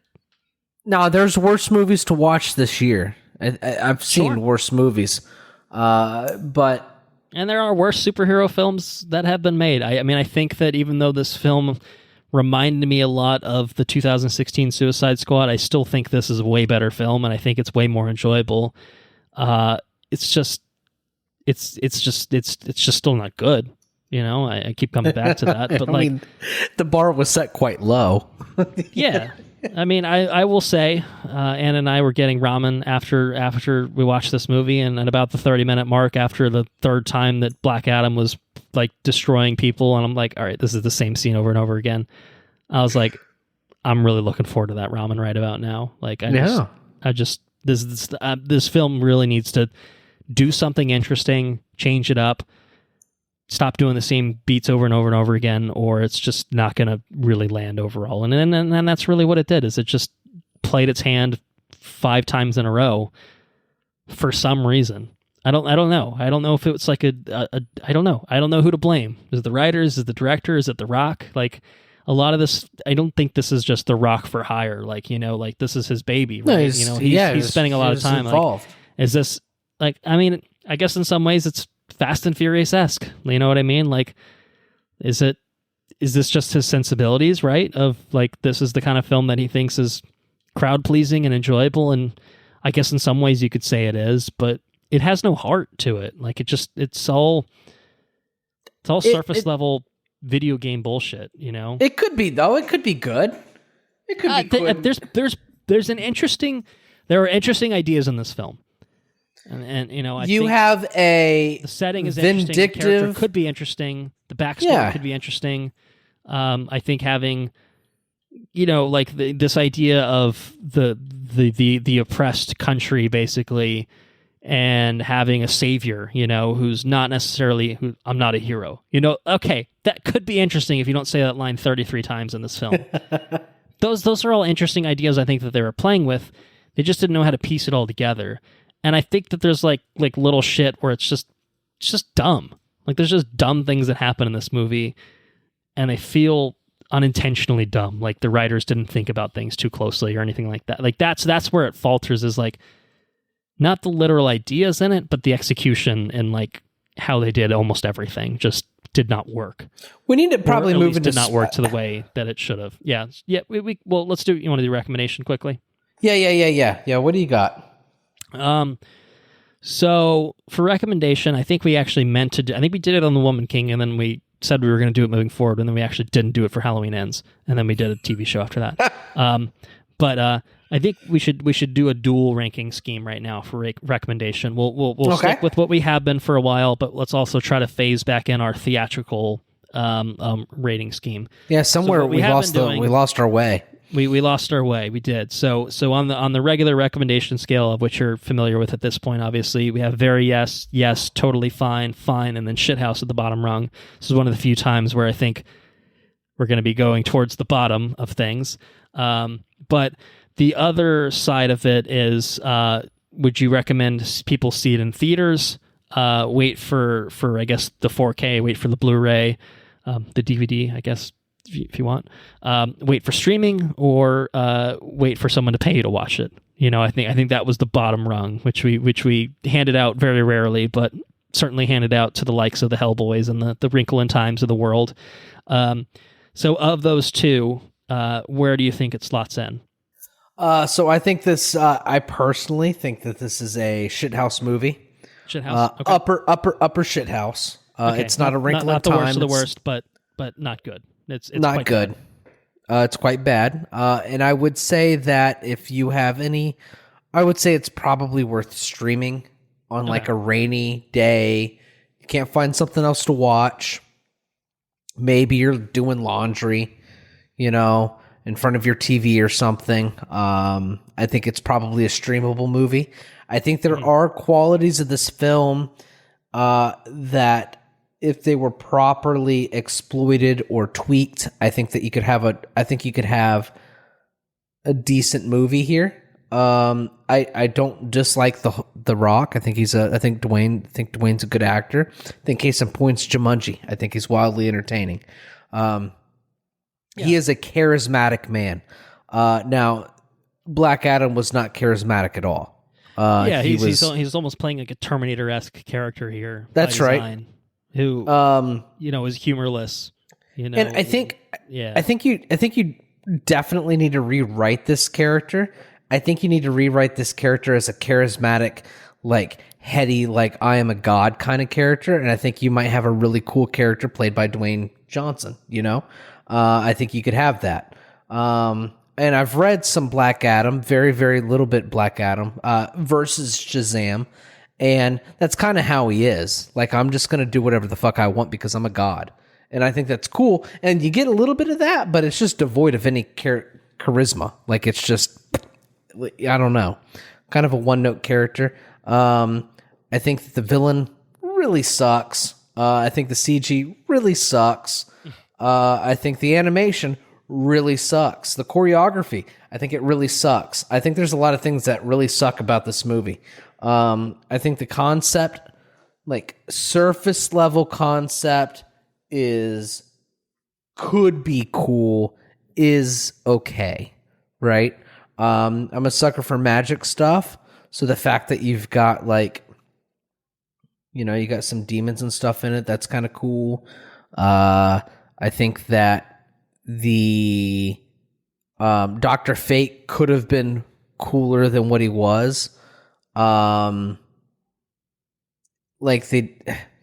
talk about it in spoilers, I guess. I don't know quite where it belongs, but Dr. Fate kind of was a real big disappointment because I thought maybe he was going to be the one thing that kind of redeemed the movie for me, and he didn't. Yeah. So anyways, not to ramble on, Shithouse, stream it. It's a streamable shithouse movie. That's what I think. Yeah. I'm going to say fine on the first side of things. I think it's firmly a notch above shithouse for me. in the sense that there's enough in it that's entertaining to get it by. Like there's a 45-minute version of this movie that's pretty good, pretty entertaining. Maybe not pretty good, but like solid. And it's just the fact that it repeats, 40 of those 45 minutes multiple times that I think really brings it down for me. It repeats that and then it tacks on a 30-minute absolute shithouse third act. I think that's the part that really fucking sucks about this movie is the third act is just absolute bullshit. In terms of bad. Yeah, it's execution. It's just bullshit. And the idea itself, fine, whatever, but they did it in the worst way possible, the most DC way possible for sure. But I will agree. I think it's a streaming movie. It's flashy. It's entertaining enough. You'll find something to enjoy in it, and honestly, you can look at your phone half the time and you're not missing anything. You're gonna look up and be like, "Is this the same fight between fucking Hawkman and Black Adam?" Like that shit started 30. This is 30 minutes of fighting between the two of them. That's crazy. And what you wouldn't know is that's actually the fourth fight between them of 17. So that's like if you like The Rock, great, have fun. He's not charismatic in this, like you said. He's kind of a nothing. He's a blank slate kind of character by design. Doesn't really play to his strength of being kind of charismatic. But I thought the other characters were like interesting enough for me that they worked mostly by virtue of just like how their powers work. Like seeing Hawkman fly was cool. Atom Smasher growing big, like, all right, that was kind of fun, and catching statues and whatever. And I thought the Cyclone like visual design was actually really cool, like the colorful shit. Like she contributed nothing in terms of plot and how she helped things, but I liked how she looked. And that was cool. You know what I mean? She threw pipes. She threw a bunch of pipes. She endangered mostly children at that point, but good on her. Good on her, we say. Like I thought they were gonna throw pipes all around Black Adam, and then like Dr. Fate was gonna do something with them. No, she's just throwing pipes. Well, and I think that's somewhat symptomatic of the whole movie is Dr. Fate looking way cooler than anything else. Like he mostly just looks cool. But at the same time as the CG kind of just looked like he just kind of looked like he was melting a little bit. Yeah, I guess. His CG didn't really bother me that much. It was elsewhere. I tell you what did bother me. Yeah. Not to cut you off, I got to talk about it. The thing that bothered me the most, we know Dr. Fate can make 100 copies of himself. How many times does he need to make 100 copies of himself? And at one point, they even kind of make a joke about it. Well, I got this one from my friend. I'm going to make 100 copies of myself. And he makes 100 copies of himself. Like, it's just like, it's this thing. The helmet gives me the ability to make 100 copies of myself. This helmet turns me into multiple man. That's all it is. And if I touch it, I like to dream about the future. I can dream about the future and make copies of myself. I can put people in the mirror dimension. It did feel kind of similar to the first Doctor Strange movie, where it's like, it's fucking Doctor Strange. Stop making him just make shields. He can do way more than that. He doesn't whips and shields the whole fucking time. Like, he's motherfucking Doctor Strange.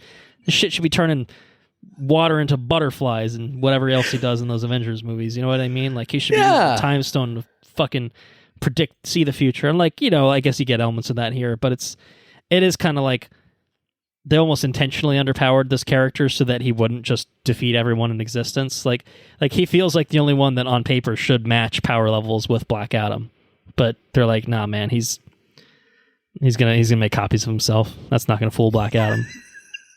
So I don't know. Anyway, it was lame. I say fine, and I say wait for streaming, and I say it's time for full spoilers for Black Adam. The worst part of it all, they killed him. They killed Dr. Fate. They just killed him. So so that's that. Yeah. Sort of. I mean, the Helmet of Fate survives, I think, usually, and it finds a new person to host. Which I will say, and that reminds me, like, they did the Suicide Squad thing again, where this is Katana. You don't want to get killed by her sword traps a soul to its victims. And then they did nothing with that. literally nothing in that movie that ever references that plot point ever again. They never reference the fact that his helmet will drive you mad or anything like that. It's like they explain like, oh yeah, like he has this helmet and like, you know, it's like, you know, it's from another planet or another dimension or some shit like that. But they don't address that, like, basically when he puts that helmet on, like, he's no longer Kent Nelson. Like, he's Naboo. Like, he's a completely different being who has control of the body. Like, I felt like they really, really glossed over that little bit, you know, where it's just like putting the helmet on is like a big fucking deal because he's taken over by someone else. It's not like Shazam or Black Adam where it's the same person. You just, you know, you're buff now or anything like that, and you can fly and have super strength and shit. Like, no, he's like full on like Egyptian god, right? Possessed. Yeah, and like that's a pretty big deal. You know what I mean? And they kind of just glossed over it. You know, yeah. I think he makes reference to it one time, but every time he puts on the helmet, he acts like he just acts like himself. Exactly. He doesn't feel like a different person or a different being under there. Like that just kind of felt like, yeah, that's his backstory. And, you know, and every other character has like a backstory, and they gloss over Hawkman's backstory. They make, well, and here's the thing, and maybe they just changed this, but like Hawkman's whole thing in the comics is like he continually gets resurrected, like when he dies. So like, oh, really? It's really not a big deal for him to die. He gets I didn't know that. He doesn't get resurrected. He gets reincarnated in, like, you know, in every lifetime. So like for Hawkman to die, like, is not some crazy thing, you know? And so like, is he, but when he's reincarnated, does he have like, does he remember his past or anything? Or it's just the same powers that he had before?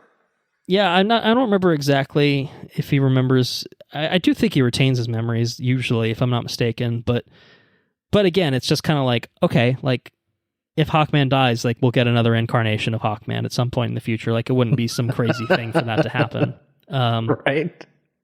You know, but they didn't. There's no reference to any of that or anything, you know. And obviously, like they build this movie up to being like Hawkman's the one that's going to die, and then he doesn't.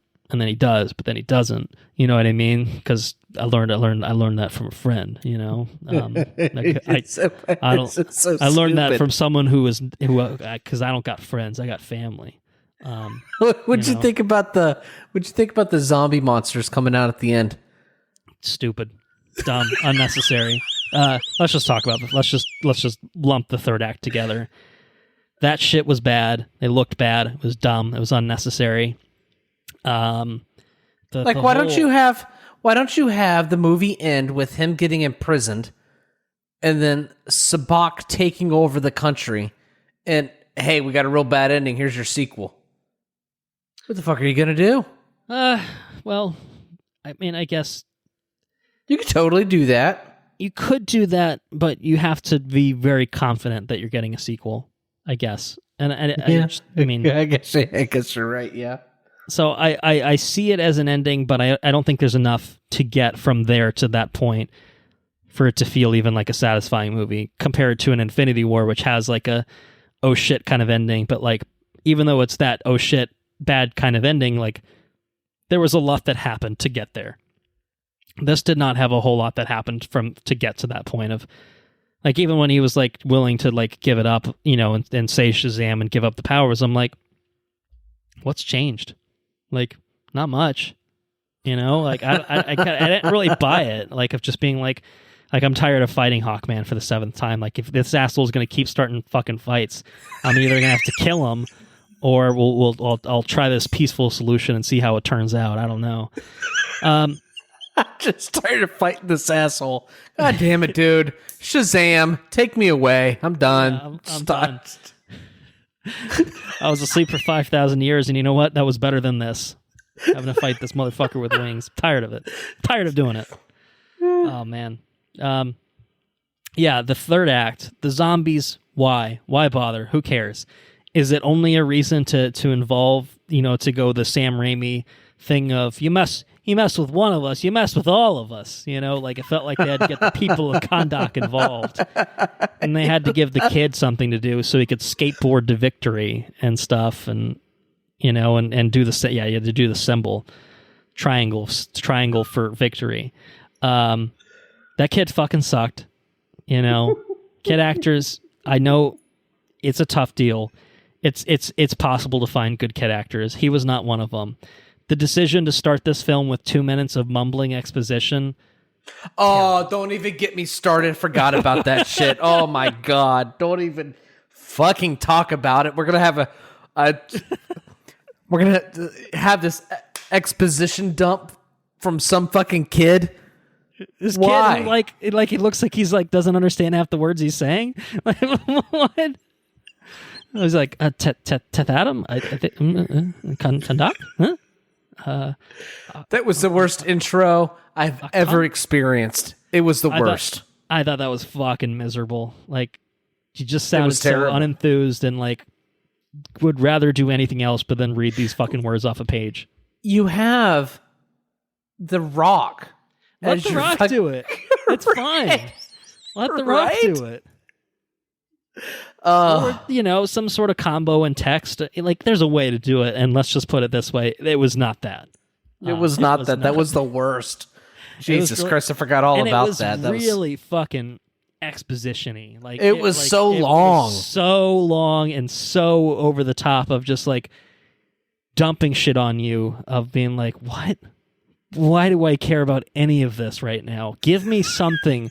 Give me some context or why I should give a flying fuck about any of this. Because then you got the fucking this ain't guy. doing it. You got the guy with the pentagram on his chest with the grill. What's his name? Do you remember his name? Octon. Octon fucking Terrible. sucks too. Yeah, here's what I'll say. Marwan Kenzari, you might recognize him. Maybe you didn't recognize him. Yeah, that was Jafar. Stop casting this guy as your fucking villain. He sucks at it. He sucked at it in Aladdin. He sucked at it here. This guy sucks at being a villain. I don't care if you turn him into a demon in the third act. He still sucks at that too. Yeah, maybe that wasn't his fault. That probably demons wasn't his suck fault. too. but don't turn him into a PS3 video game cutscene character. You know, and that's what he looked like too. Like it looked terrible. That demon monster. Oh, real bad. That was honestly the worst bit of CG I think in this entire film. Like, embarrassingly bad. Looked as bad as Ares did in Wonder Woman, as maybe even worse. No, I think probably worse than that. Just as I think bad it looked as the worse than original that. Steppenwolf and the theatrical, the Justice League Whedon cut.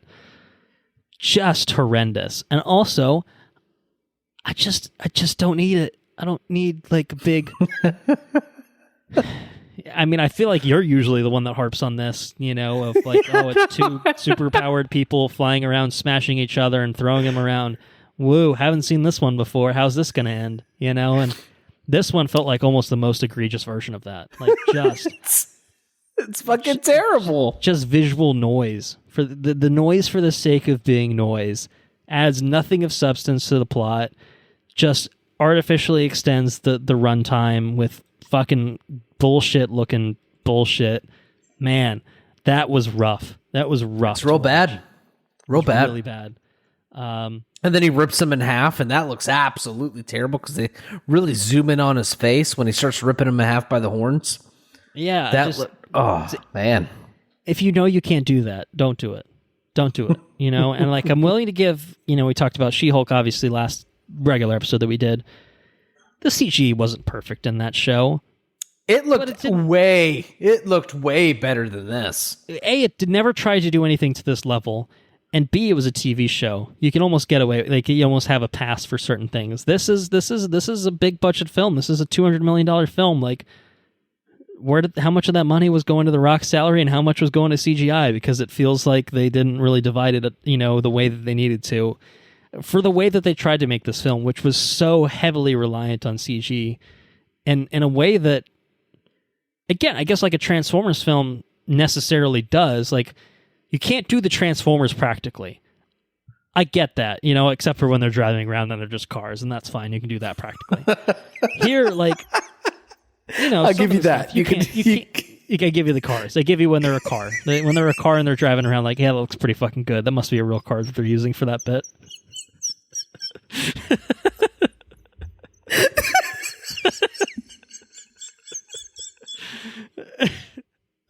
I got a good way to do this. Why don't we rent a Camaro?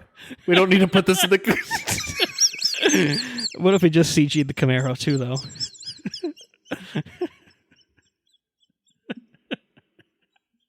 Wow, that's really convincing. How did they do that? Oh, they just got a real Camaro. Oh, yeah, that makes sense. Oh, shit. My point with this is some of this cannot be accomplished practically. Like the big smashy bits and whatever, like, okay, it's going to need a little CG. You're going to enhance it with CG, whatever. Did it need to fully be CG? Probably not. But I feel like everything in Kahndaq felt like glossy, like digitally glossy, because it was just CG, and like especially when like it exploded and like not like it just felt like green screen central in a bad way. And I don't know how much of it was filmed like exclusively on green screens, but like none of that shit felt fucking real. You know? Can we not just film the shit in the desert? Like why don't we just film it like? I don't know. Yeah. Anyway, third act's real bad. CG quite bad most of the time. Yeah. Yeah. I have other bits. What's the other bits I don't like? I mean the guy from the cave. In the very beginning. They go to the cave, and somehow this guy gets flung off the cave, out of the cave, and he falls next to the shag, not the shag wagon, the mystery mobile. What's the fucking Scooby-Doo? The Scooby-Doo fucking van. Mystery machine? The mystery machine. It's painted like the fucking mystery machine. Yeah. But he falls. He falls all the way down there, and then the brother, the uncle, or whatever finds him. And the lady is totally like out of it. She has no idea how that guy got thrown from the fucking cave, which was kind of. I thought that was stupid. The slow-mo portion after he gets awakened. Not the first part inside the cave, but inside the cave was great. I thought that was really well done. Like he grabs hold of the first guy, like fucking he just goes Batman 89 on his ass, electrocutes him to a fucking skeleton, and just disintegrates his ass. I'm like, right, brutal, but good. Sets the tone. This guy ain't fucking around. He'll just fucking murder you. Great. Kills everyone in there. That's great. It's when they go out in the desert that things go sideways, I think. Yeah, and it's looking at the helicopters, and he moves so fast, but he doesn't actively move. So it's just kind of like they just kind of like zip him across, like you say, he's clipping, like he's clipping everywhere. It's really strange. I found his movements through buildings and stuff really irritating. Like I found all of his movements really irritating. He just floats, like you say, you know? Yeah, I mean, like the super speed and flying and stuff, I think was like fine. I don't know what it is, but like seeing someone flying without a cape feels jarring. Like it almost looked wrong. And like obviously like people don't fly, and so there's probably some sort of level of like this shouldn't happen because it doesn't happen, and so it, you know, breaks your brain mildly. But I do think that it just none of it looked real. You know, I think was kind of the bottom line. But like I've never been bothered by Superman flying around. Like it's always looked some level of real, or you know, like well depicted. Of like I know people can't fly. I know there's no Superman. I know there's not a Superman out there flying. But like if there was, like I would imagine he'd look like a lot like that. And then like Black Adam, like just felt like a video game character zipping about for some reason.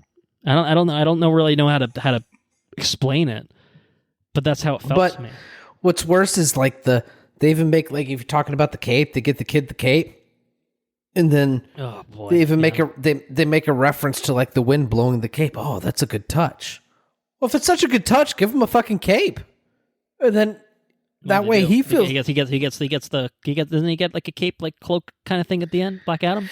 Yeah, he gets gold. He gets gold and shit because he like made the heroic choice or whatever. I don't know. Like it was.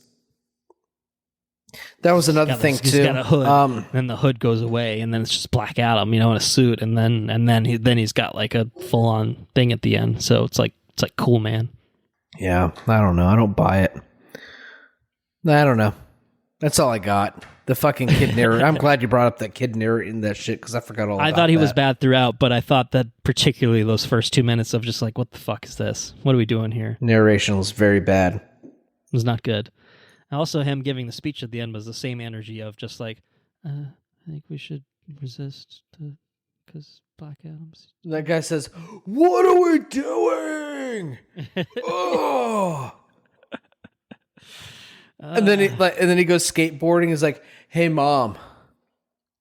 And then all of the city is behind him, running to try to fight the monsters. Yeah, they got to fight the zombies. And she looks back at him and just smiles. You know, like she's so proud of her. Yeah, like that was. It's like that was like the most like, cornball shit. Like, fuck, that was unnecessary. I will grant it that it's different than the thought punchy, about smashy it? bits, but like that was still somehow worse than the punchy, smashy repetitiveness of just being like, why are we bothering with any of this? You also for you have the Black Adam. He's sitting on the throne, and then you get like that cool look. You know that he's always got, like, you know, Black Adam sitting on the throne or whatever. And they're like, "How's it feel?" Wrong. And he just like zips up and then comes down and smashes it. It's like, man, you could have spent that $5,000 on that demon monster instead of flying up and smashing that fucking throne. Like, you don't. yeah, Stupid. He could have just punched it and it would have crumbled. He didn't have to fly up and smash it. You know, there's. Yeah, It's stupid. yeah. Anyways, It's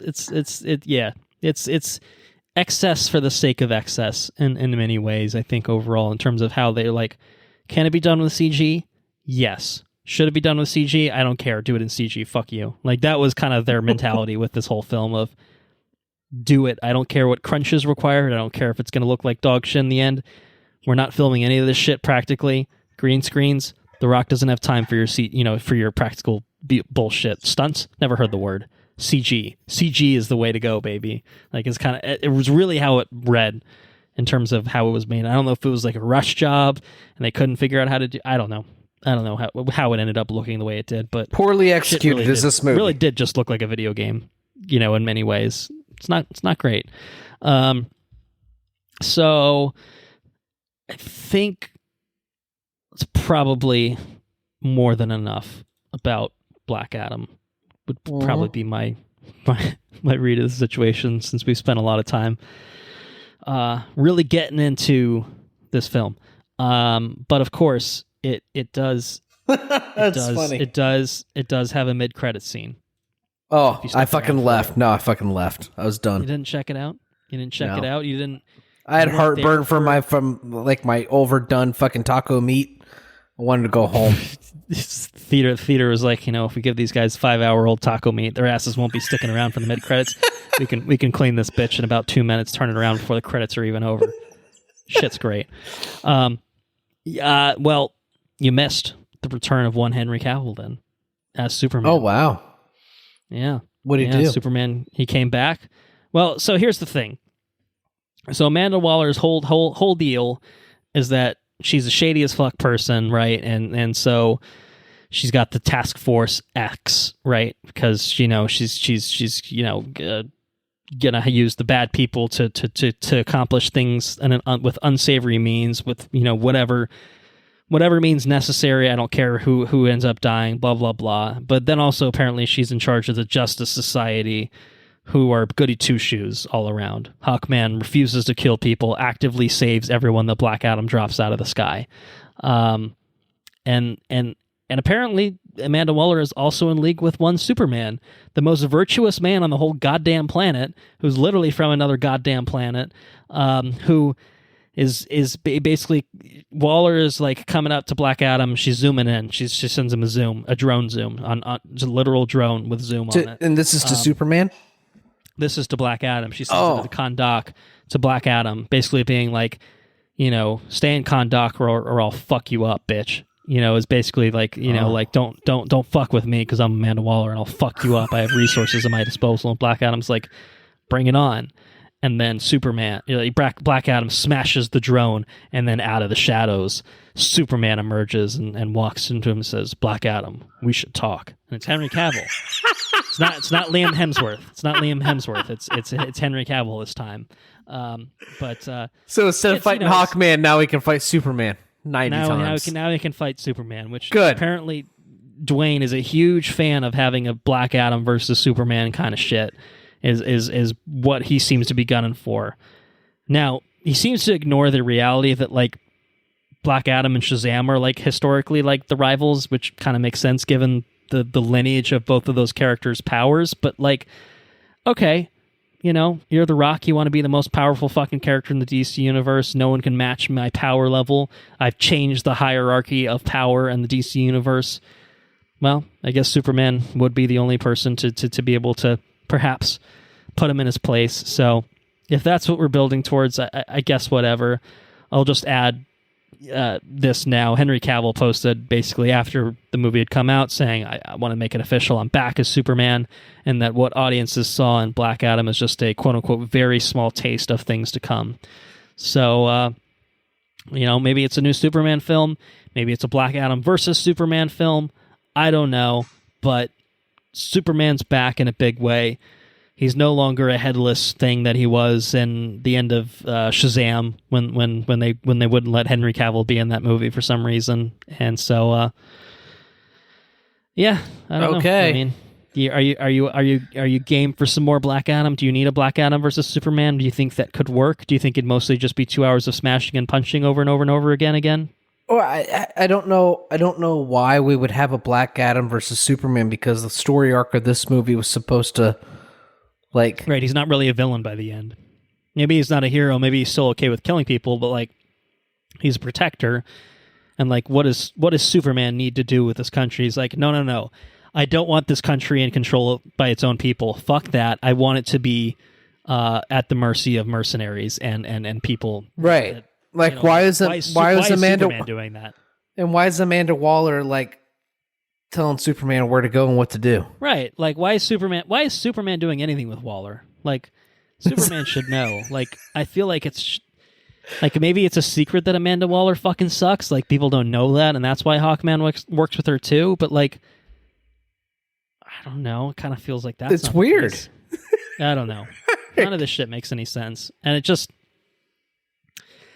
haphazard attempts at building out a DC universe, and I just have to wonder, like, does James Gunn and Safran come in and basically be like, yeah, we're not going to do that? Or are they going to be like, okay, we'll take this idea, but we're going to kind of do a soft reboot? You know, in the way that he did the Suicide Squad, it's just like, okay, I'm not going to pretend that other movie didn't happen, but I'm just going to take the elements that worked and, like, characters that, you know, I liked out of that.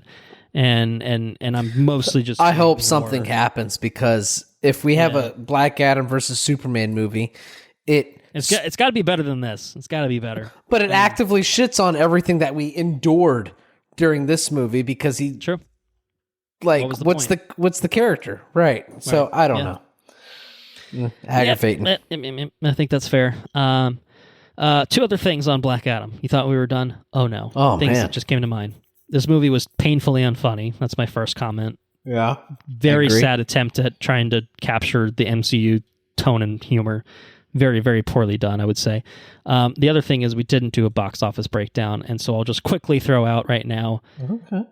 This film is probably not going to be terribly successful overall. I mean, it opened decently. It's done okay, I think, domestically, clocking in at $138 million thus far. Its worldwide totals at $323 million, which is okay, but it's a $200 million film plus marketing. So you know, I think China's apparently not going to release it, so they're losing out on that market too. So I think it's a question mark of whether this film's whether it's even worthwhile to try to make a sequel to it, and maybe a sequel that has Superman in it kind of has the crossover appeal, you know, that could make it more successful. But yeah, I don't know.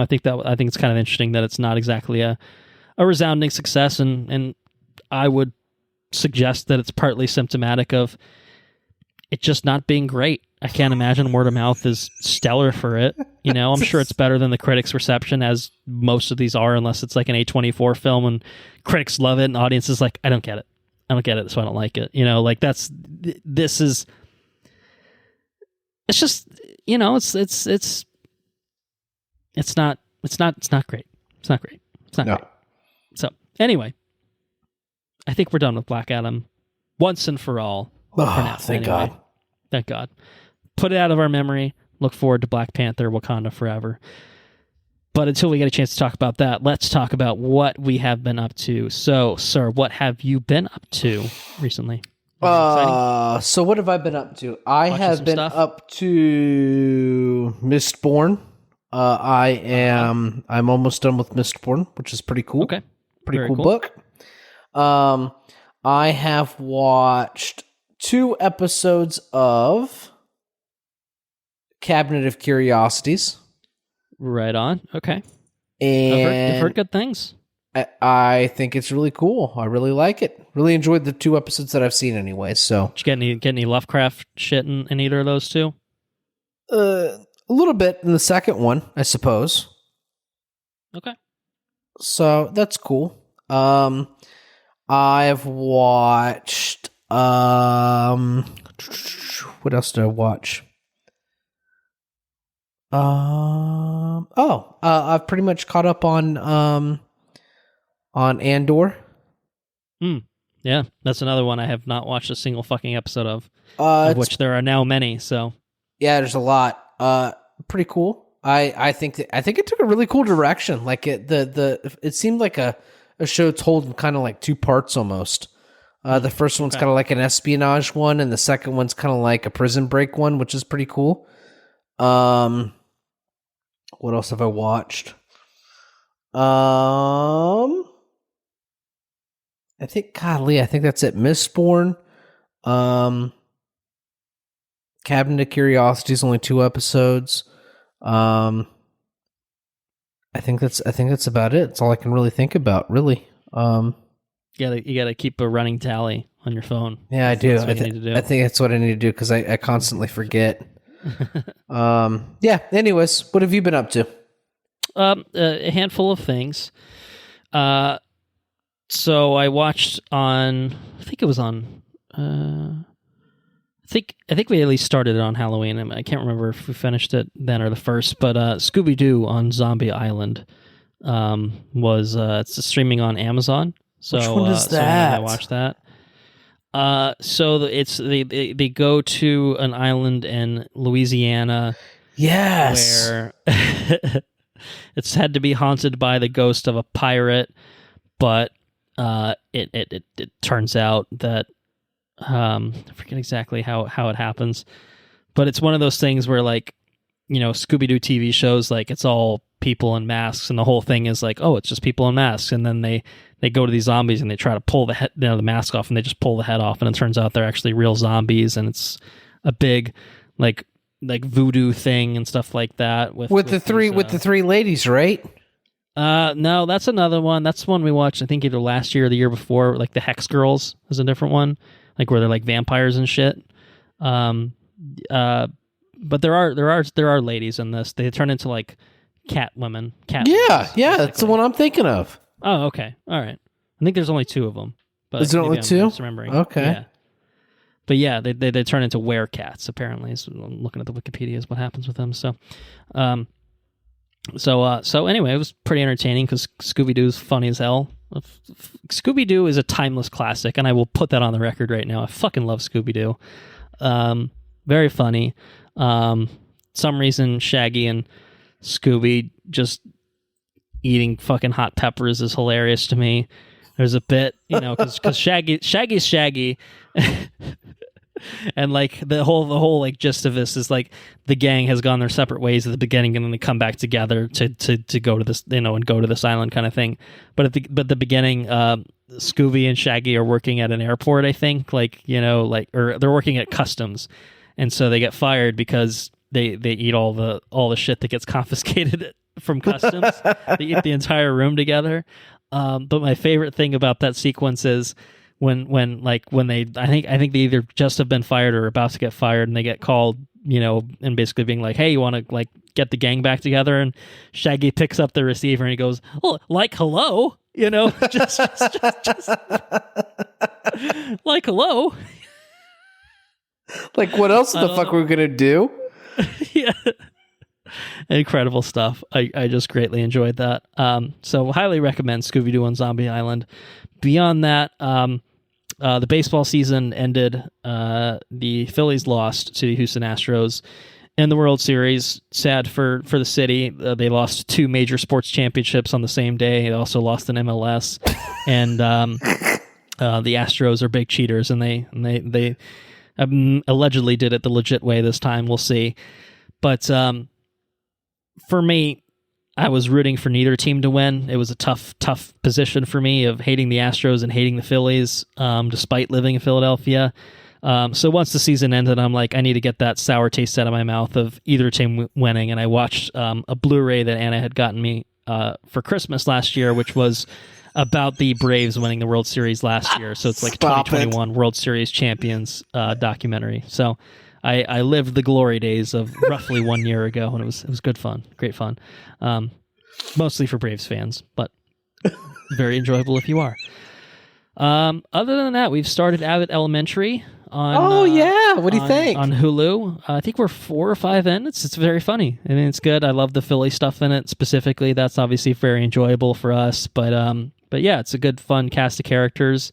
Season 1 you're in? Cringy as hell. Yeah. Yeah, he's fucking hilarious, the white guy. And I like the sub. His eyes are very expressive, where he's just like, you see him this shit all the time. The principal, I think, very inappropriate, but I think she's hilarious. Have you met the main girl's boyfriend yet? Whose boyfriend? I can't remember her name. The main teacher, the young one that's excited to be there. Yeah. Well, I think her boyfriend is in the pilot, and he hasn't been seen since. So I don't know if he must come back around because he's like referenced. Okay. So far, so I assume he comes back for a bigger role at some point. Yeah. But, yeah, it's good. I really enjoy it. I'm excited to start season 2. I haven't started season 2 yet. Yeah. No, we've still got a good chunk of season 1 to get through first before we get there. But it's enjoyable. I really enjoyed it. We're gonna the fucking South Philly lady who's like all about like. Yeah, she's very South Philly. They captured that exceptionally well, I say. She's great. She's very good. She brought in one of the, I think, more recent episodes. She brought in the strike captain or something like that. Teach the kids how it was. There was another one that we watched which had Courtney, who was like a problem child who, was just a big troll, but she's basically just too smart, for what they're teaching her. Good stuff. I'm enjoying it. Yeah. I technically said we watched 1 episode of Rings of Power. I think we'll probably, once Anna and I start picking up the pace, we'll watch more of it and get through more of it, I think. But I really enjoyed that first episode. I want to watch more. So I'm just going to say that I watched it and leave it at that. Okay. What has dominated my life for the past week and a half, 2 weeks, somewhere around there, is a fucking phone game. I've gotten sucked into a phone game. What? By the name of Marvel Snap. What the fuck is that? Where's my phone? It's a deck building card game with Marvel characters, basically forming the cards, and it's highly addictive. It's free to play, microtransactions built in, but not essential. Basically, you use them to upgrade your cards in terms of the cosmetics and stuff like that. With the exception that there's a season pass that they do like every month where there's an exclusive card. Like right now they're doing Warriors of Wakanda as a season pass, and so Black Panther's an exclusive. Oh, this game looks fucking cool. What is this? But it's fucking cool, man. I'm really enjoying it. Like you build your deck, you play ranked matches, you get just randomly, matched with other people, and you've got like 3 lanes basically is how it plays. Each lane has some sort of ability that affects how your cards work. Maybe cards are more powerful in one location, or cards are less powerful, or you can only play certain kinds of card in that lane. And you get 12 cards. You can create your own, you build your own deck with the cards that you've collected so far, and then you deploy them however you want. You kind of get them randomly, drawn from your deck, and you kind of just see how it plays out. And each game takes like 3-4 minutes, so you can really just, you play in like little chunks, and it's great. It's really enjoyable. Okay. I'll be playing this game, I think. I recommend it. It's highly addictive. I I think I checked my phone, said I've been averaging over 2 hours a day playing it. So one could say I'm definitely addicted to it. But the Marvel theming is really cool. The snap part comes into play. Basically, every game you win is worth 2 points, but at any point during the game, you can hit the snap button and you can make the game worth 4 points, or the opponent can snap 2 and then it could be worth 8 points. So it's like a betting dynamic that's added in there, and that's how it determines how you rank. And the higher rank you are, the more shit you can collect, the better cards you can get, kind of sort of thing. And you'll get matched with people that have those kind of same card sets as you too. So really enjoy it. Highly recommend it. Marvel Snap. Check it out on iOS. I think it's also on Steam technically. I think free to play, but I've been playing it on my phone. It runs just fine. So, my last thing is on I think technically the Saturday before Halloween, whenever that was. I think Halloween was on a Monday. We did like a graveyard tour kind of thing, where it was at this place called the Laurel Hill, I think cemetery, West Laurel Hill Cemetery, which is like kind of outside of Philadelphia. And they did like a thing where they had actors next to headstones and stuff like that, like act out like a retelling of this person's life kind of thing. And it was cool. I mean, there was only a handful of them, but it was interesting. Like one's like a cult leader in the 1800s who like, spoke the word of God, blah, blah, blah. So that was really interesting. Anyway, I bring it up because it was good fun, obviously, but the guy that was guiding us around to each thing was like, yeah, we have a podcast too. So I figured I'd do him a solid and shout it out. They probably get more listeners than us, but All Bones Considered, Laurel Hill Stories by Joe Lex podcast. You can check them out, if you want to hear some stories about mostly rich people and and kind of other oddball stories of people buried in the cemetery, which is like super lavish, has like so many mausoleums, like it's crazy. I've never seen anything like it. It was really, really impressive. But All Bones Considered. All right, I think that is it for me then. You want to wrap this up? Yeah, let's wrap it up. Thank you all for listening. If you enjoyed what you heard, please spread the word. Support us on Patreon at patreon.com/watchreviewrepeat. I won't say everything I did at the beginning of the episode, but I will remind you there's a bonus episode up there called 7 Decades of Horror. Go check it out. A lot of fun. It's $2 a month. Very, very much fun. Even if you haven't watched those movies, maybe you've seen a handful of them. Some of them, like I said, well, they are classics. Your Psychos, your Exorcists, your Nightmare on Elm Street. Those are classics for sure. But I think there's something to be gained from listening to that episode. I think it's good fun. So check it out on Patreon. Our website is watchreviewrepeat.com. We are on social media at Twitter at WRRPod for now. Anyway, we'll see how Twitter fares with the post Elon Musk Twitter world. We're on Facebook at just search for Watch Review Repeat, and then we're on Instagram as well at Watch Review Repeat. If you have any questions, comments, or suggestions, you can send those our way to watchreviewrepeat@gmail.com. And wouldn't you know it, we have a quick edition of the Listener's Corner to share with folks right now, courtesy of Bruce Brown, who wrote in on our most recent episode, our most recent regular episode on She-Hulk and Werewolf by Night. And he said it was a good episode, and he thought both shows were quite excellent, and he could take some more werewolf adventures. Says both were very well done and entertaining. And excellent. I agree. Most excellent. Excellent. So you could do that.